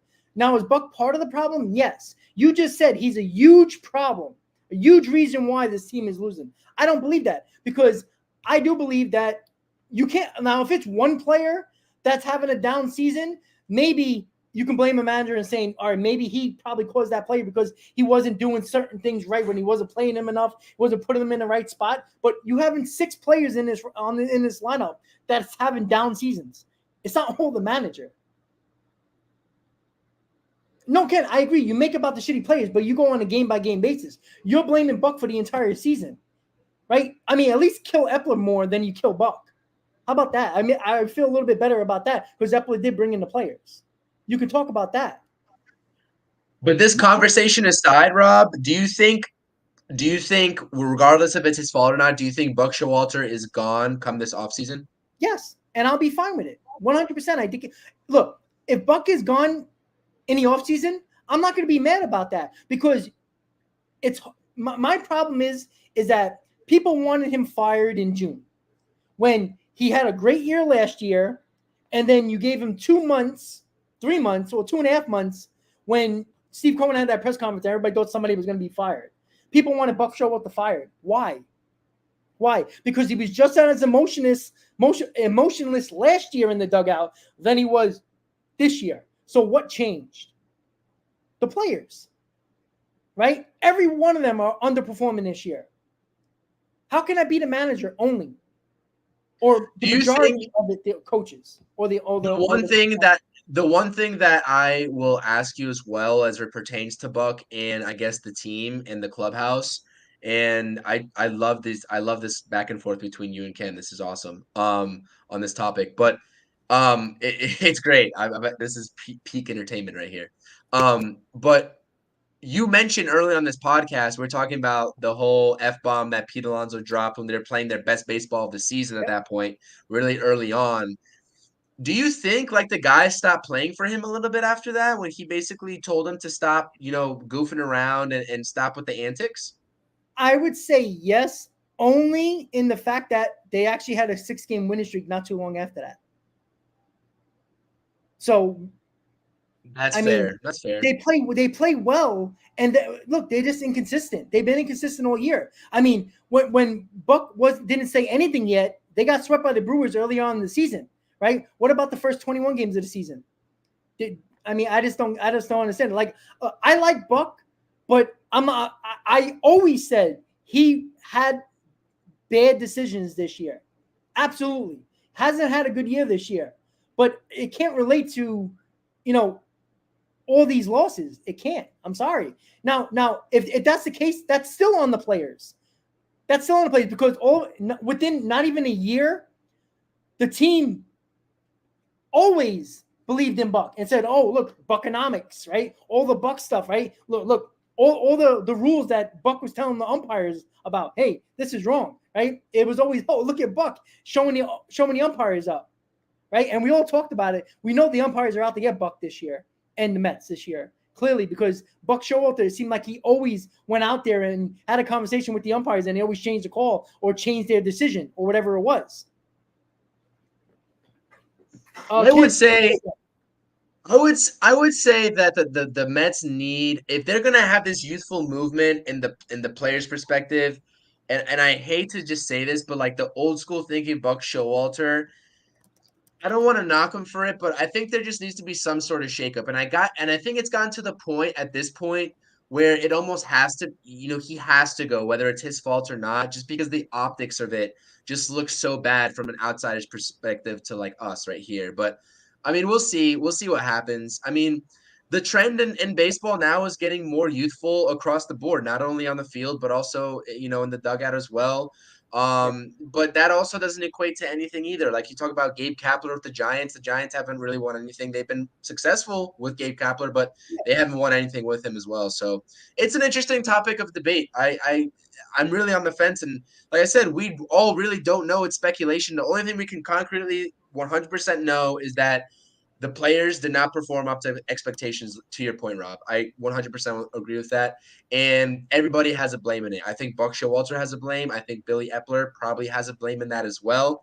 Although Billy Epler, that's an interesting topic of discussion because I really, as a GM, I don't like Billy Epler didn't do a lot wrong in 2023, in my opinion. And I don't know. I mean, I could be just saying that out of left field. I don't think he did a lot wrong, but he didn't do anything actively helpful when the Mets were still fighting for that position either. So, I mean, he turned out a pretty good deadline, but it's easy to do when you got Cohen's money pretty much buying you these prospects back in return. So my reservations on Epler still remain as well. So that's two guys that I also will point the blame to as well. But I've seen some people shifting focus on their blame to Steve Cohen now too, which I think is just a little bit beyond ridiculous in terms of the investment and the money that he's given. And, he's given this money to these players. They haven't performed, but listen, man, he's cutting losses where they need to be. And the front office, he really hasn't had any direction. No one's pretty much telling him, like, mine is Billy Epler. Like, who's directing or who's guiding this ship, right? Steve Cohen's a new owner. And everybody likes to talk about the 3 to 5 year time frame that he made when he first bought this team. Whoop-de-doo. He didn't get it in 3 to 5 years. Who cares? You're really going to call him a bust owner and a fraud because he didn't give you a World Series in 3 to 5 years? I wouldn't go that far, man. I wouldn't go that far. But that's what's kind of irked me. You brought up the Giants, and that's a great point about Gabe Kapler, because didn't they have a 107 win season, win the division, and get knocked out by the Dodgers? And by the way, the following year, they had a way down season and didn't make the playoffs, just like the Mets. How about that? They got knocked out by a team that was better than them, right? Everybody said that the Padres are more talented than the Mets, so maybe it shouldn't have been a shock that the Padres beat the Mets, right? The Giants did exactly what the Mets did in their first 2 years with Gabe Kapler on the helm. Right? They kept Gabe Kapler because you know why? Consistency matters. Organizational consistency matters. That's why if they don't fire Buck, would I be mad? A little bit, because I don't know if he can work with the young players. I mean, who knows? Maybe Cohen gets him in the office and say, listen, you better play the young guys if we have them on the roster. I mean, I think Buck will listen to Cohen. If not, he'll be fired tomorrow. Now, if they fire Buck, it is what it is. I don't have a problem with that. People have the concept that I don't deal, that I want Buck to remain this manager. No, I will not have a problem with that because he's had a down season, but I don't fire him because he just had one down season, because he had a really good season and a bad season, right? Even Joe Girardi kept his job for 4 years, not making the playoffs at all with the Phillies. All right, let's go on that aspect for everybody who wants to bring up Joe Girardi. Joe Girardi did not make the playoffs every year that he was a manager with the Phillies. So let's not act like it's similar to what Buck has. Because Buck took them to the playoffs his first year, had a down season this year, a bad season this year, and not making the playoffs. Why are we just going to get rid of him over 2 years? If you want to do that, fine, we could do that. But why aren't we allowed to give guys an opportunity? Right? Because I think stability matters. And if you constantly keep on changing people, again, this is going to be the fourth manager in 6 years with the Mets, right?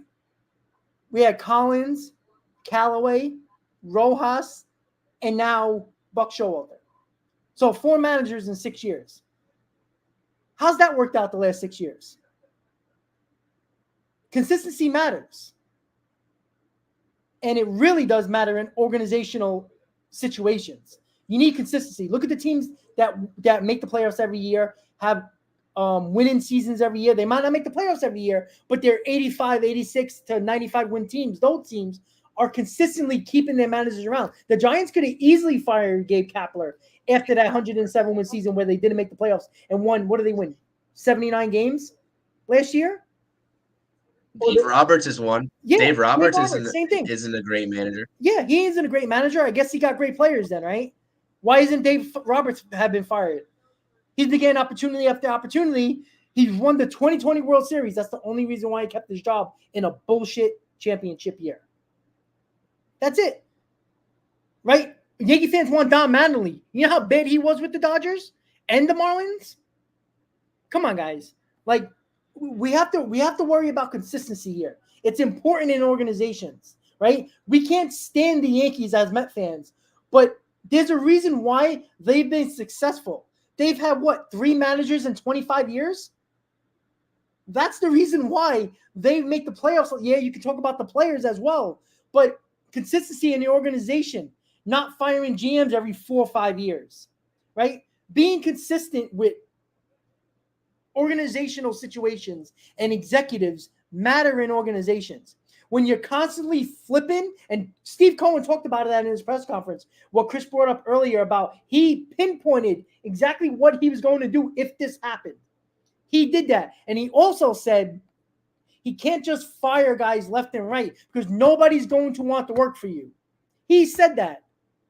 You can't keep on firing people, especially when you don't have a president of baseball operation, which is not Steve Cohen's fault. He could have hired any Joe Schmo, but he wants who he wants. He asked Dio Epstein. He asked a lot of guys to be president of baseball operations. Nobody wanted to take the job yet because they don't know how unstable Steve Cohen is. If Steve Cohen if he's George Steinbrenner, why do you think George Steinbrenner kept these managers for so long and kept Brian Cashman for so long? Because nobody wanted that job. Nobody wanted to work for an emotional, irrational, unpredictable owner. Because when you have that, nobody wants to work for you, or anybody good does not want to come to your organization. Steve Cohen's told you that. So you have to really look at the fact that stability matters in organizations. Until you realize that, you're never going to be happy with the Mets organization because they're going to constantly be flipping guys because it makes fans happy for 5 days. Buck Showalter's gone. Yes, I can't wait for the new manager. And then when Beltran becomes the manager and he fails the next 4 years, who are we going to blame? Beltran, not the players, yet again. Organizational stability matters, Chris. And I don't know how else to say it. I don't. I mean, what kind of manager, though, to this point, what manager have we seen that stuck around that we can consistently say, like, is a solid manager and that has been with the club for a little bit? I mean, that's hard to come by right now. I mean, I feel like these managers know what they're signing up for. They're signing up for 2 to 4 years of managerial, duties, and you either win and prove you can win, or you're going to be the first one to leave. And I think that's become a league-wide kind of issue, and that's just managing or coaching in general. It's like, what really is the fine line of who's a good manager versus a bad manager? But what does that tell you? Why do managers continue to get fired consistently every couple of years?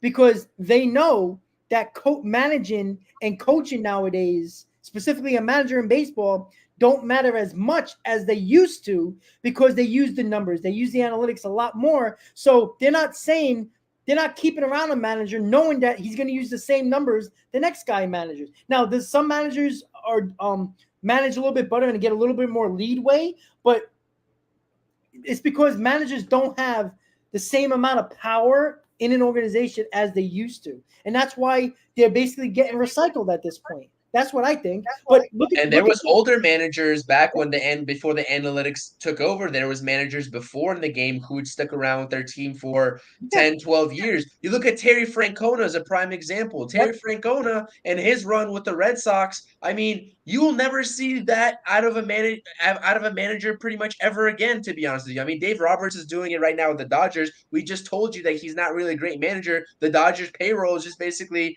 fantastic, and they just got Freddie Freeman and their farm system's fantastic. But David Roberts, I mean, really, what does he do as a manager? His bullpen usage has been in question as well. But the Terry Franconas of the world, man, I'm telling you, like, we're not going to see that for a long, long time, if ever. Like, this is the new day and age, and I completely agree with you. I don't know if it's to do with analytics. I think that's definitely something to do with it. But yeah, these managers are being recycled like nobody's business. So that is an interesting topic of discussion. I think that people often overlook that when they talk about, we talk about firing a manager. Same thing with the NFL nowadays. Coach after coach after coach. I'm a Giants fan. We've recycled how many coaches in the last 4 years? It's absolutely insane. So no, I agree 100%. I brought up other sports, right? The Knicks constantly go through GMs, constantly go through through coaches, right? Now they're consistent with Thibodeau and their GMs. And look, they're because when you make a change in the GM office and the coaching office, specifically the GM office, that new GM that comes in might not like the players that the other GM got. So he's going to take on his own situation and says, well, what if David Stearns comes in and doesn't like any other prospects Billy Epler got? What do you think he's going to do with him? He's going to trade him. He ain't going to keep him. He wants his own mark on the organization. So people don't realize that. That's another big reason why change, right? You're probably safer with the devil you know than the devil you want or the devil you might get. I talk about this all the time at my job with managers, all the time. We talk about it all the time. You rather have the devil you know than the devil you might get, because that can bite you in the ass. Because if David Stern comes in here, fires Billy Epler, hires the new GM that has his same mindset, what do you think that GM and Stearns is going to do? They're going to start trading off prospects. Why do you think Pete Crow Armstrong got traded? Because wasn't that a Brody Van Wagenen trade, draft, and then Sandy Olson traded him away for Baez. Right? These guys don't like other players' GMs for the most part. The top-notch ones are usually the ones that stay because they're in Major League Baseball, everybody agrees that they're top of the line. But those other guys, like, I don't know, Clifford, maybe Jarvis, maybe Vargas, maybe Stearns don't like those guys and trades them off. And those guys can become something. That's why you don't make those changes so quickly like everybody else wants. Again, do you want 4 GMs and 4 managers in 6 years? How do you think you're always going to have turnover when you change roles like that? It's a dangerous game to play. Why I think Epler's going to be here next year. Yeah, Stearns is going to make all the decisions, but Epler's going to be here, and Epler knows it. That's not a good sell. That's not a good sell for free agents either. That you're trying to convince to sign either. Steve No, I agree. I have a question for you. Yeah, what's up? Question for you. Out of David Stearns' 24 hours in a day that he gets, like everybody else, 8 are accounted for sleeping.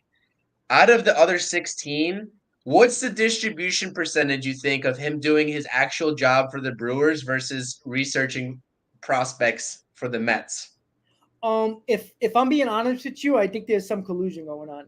I do believe David Stearns. Yeah. I do believe, and you know what? Who brought that? You know what's funny? The broadcast brought that up the other day. I think it was when they were playing the Orioles. They brought was it them? I don't think they brought. Shoot, I forgot. Oh, somebody on SNY. I think it was on Sports Night or Baseball Night in New York. Brought that up. You don't think that Steve Cohen and David Stearns are texting away or got burner phones talking to each other? I truly, 100%.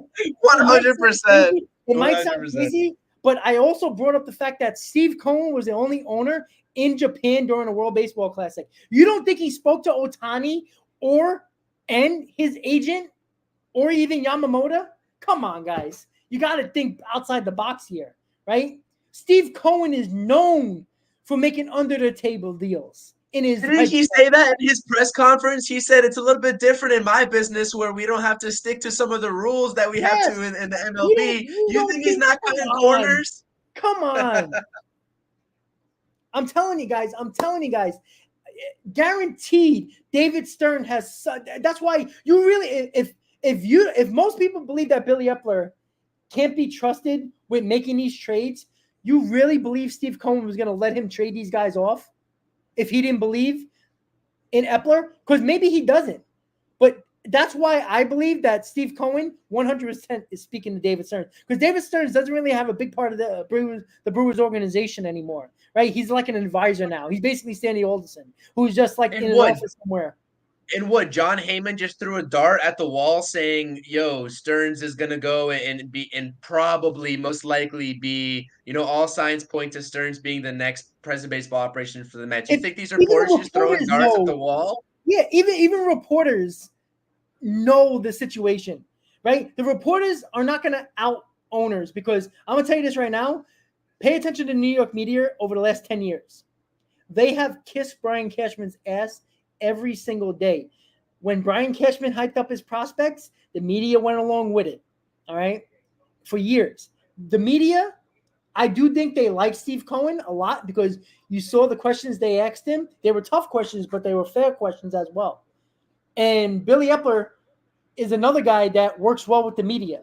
And I tell you this right now, I would bet my bank account that David Stern and Steve Cohen is talking, at least a little bit. And I think they spoke to David Stearns about this deadline. I swear to God. I believe it. I wouldn't be surprised if we see David Stearns had an idea about Justin Jarvis for Mark Hanna. Come on. Yeah, no, I agree. I mean, don't be shocked if you replay this, a year down the line and Mets get their draft pick taken away for collusion. Yeah. Save it, folks. Save it. Edit it. Save it. For years on, right? Remember, everybody used to bring. I swear to God, there was 3 guys. I don't even know if they're subscribers anymore. I don't even care. The point of the matter is, they emailed me. They cut a video where I said McNeil is not going to be the player that everybody thinks he's going to be, and this was last year. Sent it to me when he became the batting champion. Sent it to me and said, "Oh, how do you feel now about Jeff McNeil?" Well, where are they now, right? All right. So again, save it, because I'm telling you guys right now, there's years gone by, right? It took a long time for everybody to figure out steroids and actually talk about it, when the media is more in the clubhouse than the players. You don't think they knew that guys were sticking needles in their asses and taking pills? Come on, guys. Seriously. They know the media knows exactly what's going on. That's why when you hear little things where it seems like something is off between Lindor and McNeil, the clubhouse seems a little off. Steve Gelbs said it on the broadcast, who is always in the clubhouse.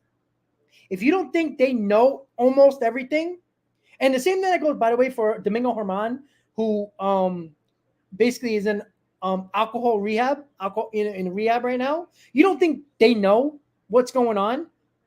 The media is very hush on a lot of things. Why do you think a lot of them write books after they're out of that field? Because they know so much more than they actually tell in their reports. They can tell legally, I guess, too, right? Exactly. If they told about Domingo Germán, or if the Mets, if John Heyman, or let's not bring John, let's say Andy Martino was in the Mets clubhouse and knew there was some problems in the Mets clubhouse, if it was Lindor, Alonso, McNeil, or whatever, and a lot of bad situations going on, and he put that on paper or on the internet or said it to whatever network he wants to say it to, he would be fired tomorrow. That's why they don't do it. But I guess Steve Cohen doesn't own SNY, so it wouldn't be by Steve Cohen. But yeah, exactly. Well, that's the other thing too. But you know how things go when you air out. That's why people were mad about Max Scherzer, right? The media was not happy with Max Scherzer. The New York media was not happy. right? The media knew what was going on in the Mets and what they were trying to do. That's why the media actually got on Max Scherzer about it, because of the fact that, well, of course, Texas media is going to ask him questions about the Mets. What is he going to say? Oh, they're going for it in 2024, but I still wanted to leave. No, Scherzer wanted to look good in that situation as well. So who cares about the games? If you want to have any situation here, I just want to see. I want to see these guys have some pride. How about some professional pride? How about show up? How about play baseball? Where is the professional pride, Chris, in these series against the Cubs? How about knocking the Cubs on their ass a little bit? They hurt us last year when they swept us. How about sweeping them? Sweep the Cubs and screw them out of the playoffs and not selling Bellinger and Stroman where they could have got a ton back. How about knocking them out? According to Buck Showalter, he knows that these guys have professional pride, so we'll see. These scores of the last two series don't show that. I just don't think that the Mets right now in their roster are good enough to beat a major league team, to be honest with you.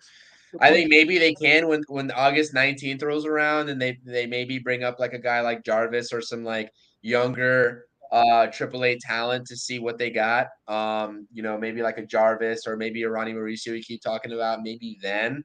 But you keep strolling out Bickford or I guess Ariuz or Rafael Ortega or like whoever else you want to, McGill even, like it's not going to bode well for you. So we'll see. I mean, I get it. These guys are all major leaguers at the end of the day, but yeah, no, I mean, I'm still watching. I don't know if many people are. I don't know if people just come over here to your channel and just, watch the content and, people already checked out of the season. I don't blame them if they are. Yeah. I'm still watching. I didn't watch much of the Baltimore series, but I watched that Royals series and it was ugly, man. Besides that first game where Brooks Raley, man, I don't know what happened there with him, but that can't happen from one of your veteran guys. So we'll see. Yeah, have some pride. I mean, that Brave series is going to be ugly. I don't even know if I want to tune into that. I will just to see how ugly it gets. But I agree. I mean, if not only have professional pride for just the fans, but just like for yourself. If you're trying out for this team and there's no guarantee that you're going to – this is a spring training 2.0 for these guys at this point. This is basically spring training towards the end of the season. Like, showcase yourself a little bit. So, no, I agree with you. I'm not expecting much. I don't care about the final score at the end of the day. I'm watching the guys that I'm watching out for. I told you Beatty was one before in terms of how he progresses these last couple months. And then some of those filler guys. We'll see what they do. We'll see who they bring up. But yeah, it's gonna be a bad 2 months. But I think going into the 2024 offseason, I think we'll have a lot more to talk about, and it's gonna be a lot more uplifting mentally and emotionally as a fan for us Mets fans here going forward, because the structure is there, right? Before this trade deadline, not only was the team bad, but there was no structure for the future, minus Steve Cohen's money. Now we have Steve Cohen's money and a farm system structure, which is the best of both worlds. So, no, 100%. Show some pride out there. But if these guys are mentally checked out, then we'll see it too. As fans, like, it's very easy to tell, right? You can tell that right away. I can tell right away. So we'll see what happens. Yep. And this is one thing I want to say. Who has the biggest right hand for the Mets? Because we need a J-Ram, Tim Anderson situation with the Braves. Because the Braves have been hitting out players for the last 2 years. Right now, you're not trying to win games. You know what? I'm not saying go after these guys' heads. But you know what? Throw inside to Acuna, maybe break his finger. Why not? Right? How about getting to a brawl? How about that? Right? They had no problem hitting Alonso and hitting everybody else. How about that? You know what? Somebody step up and stop being a punk, right? How about doing something in this series against the Braves? Beat their ass.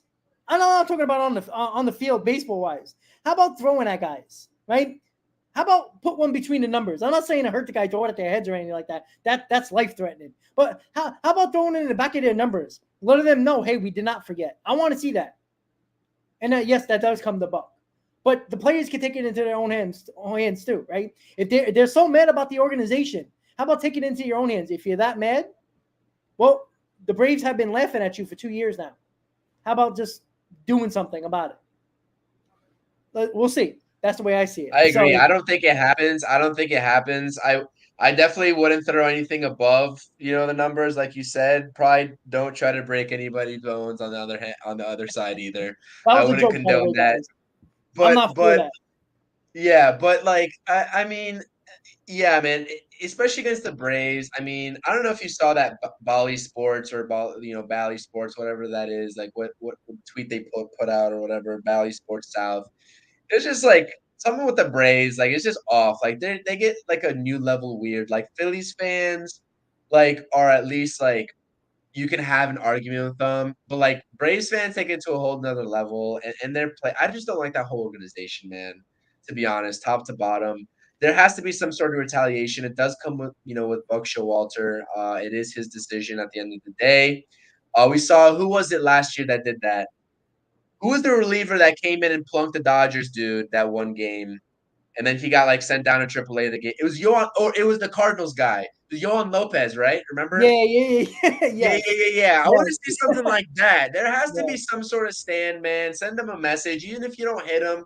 Throw in tight, at the belt buckle, whatever you got to do. But yeah, man, that whole thing. I think it was Pete Alonso who got hit in the hand earlier this season, right? All their fans started cheering when Pete Alonso. I think that was the same game. He said, "Throw it again," right? Or was it the game after?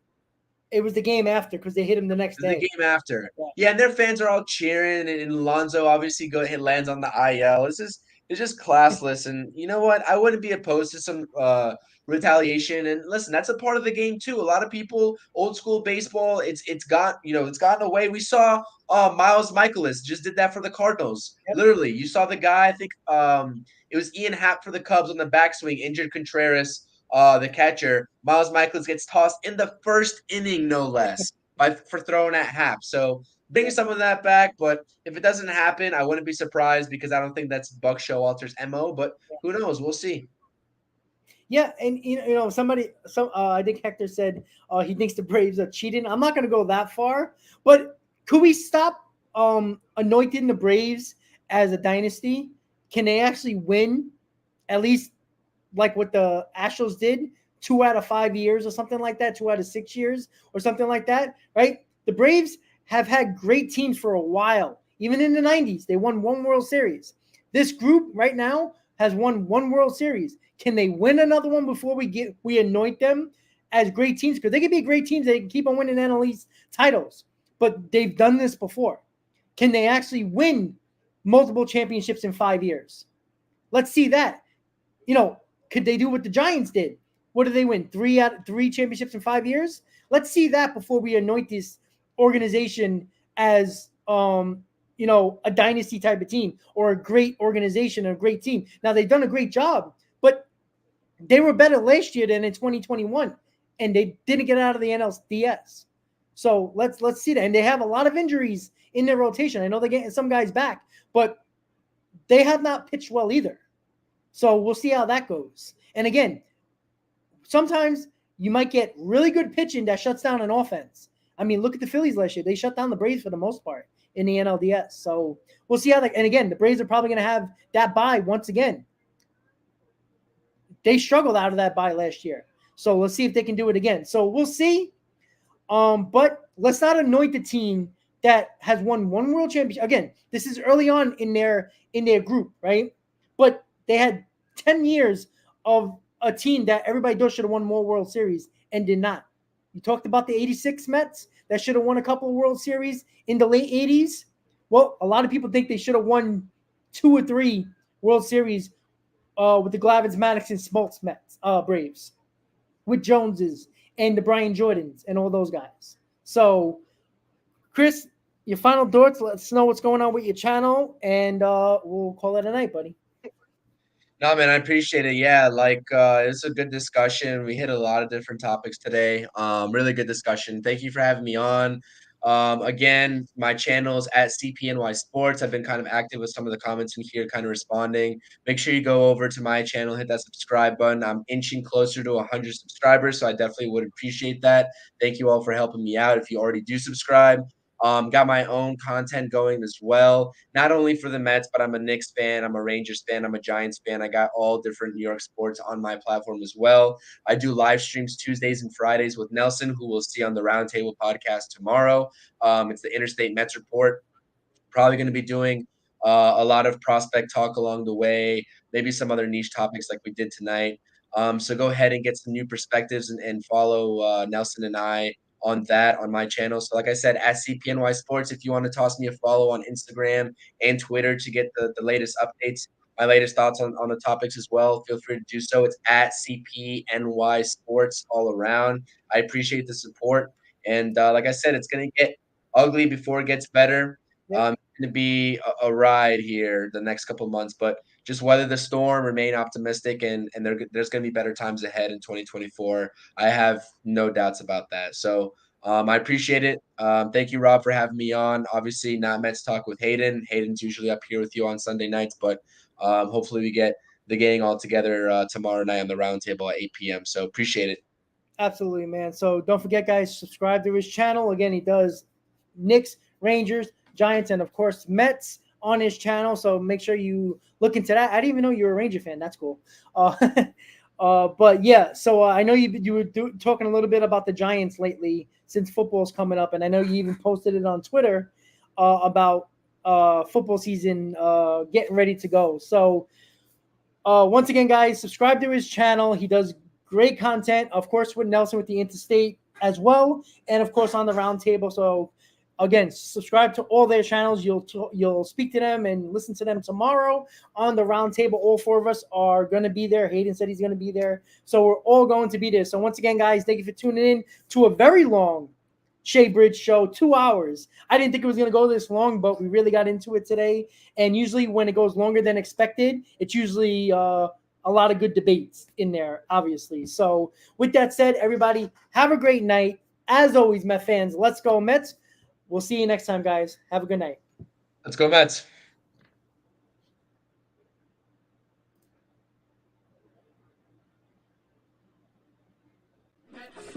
Bring your kiddies, bring your wife.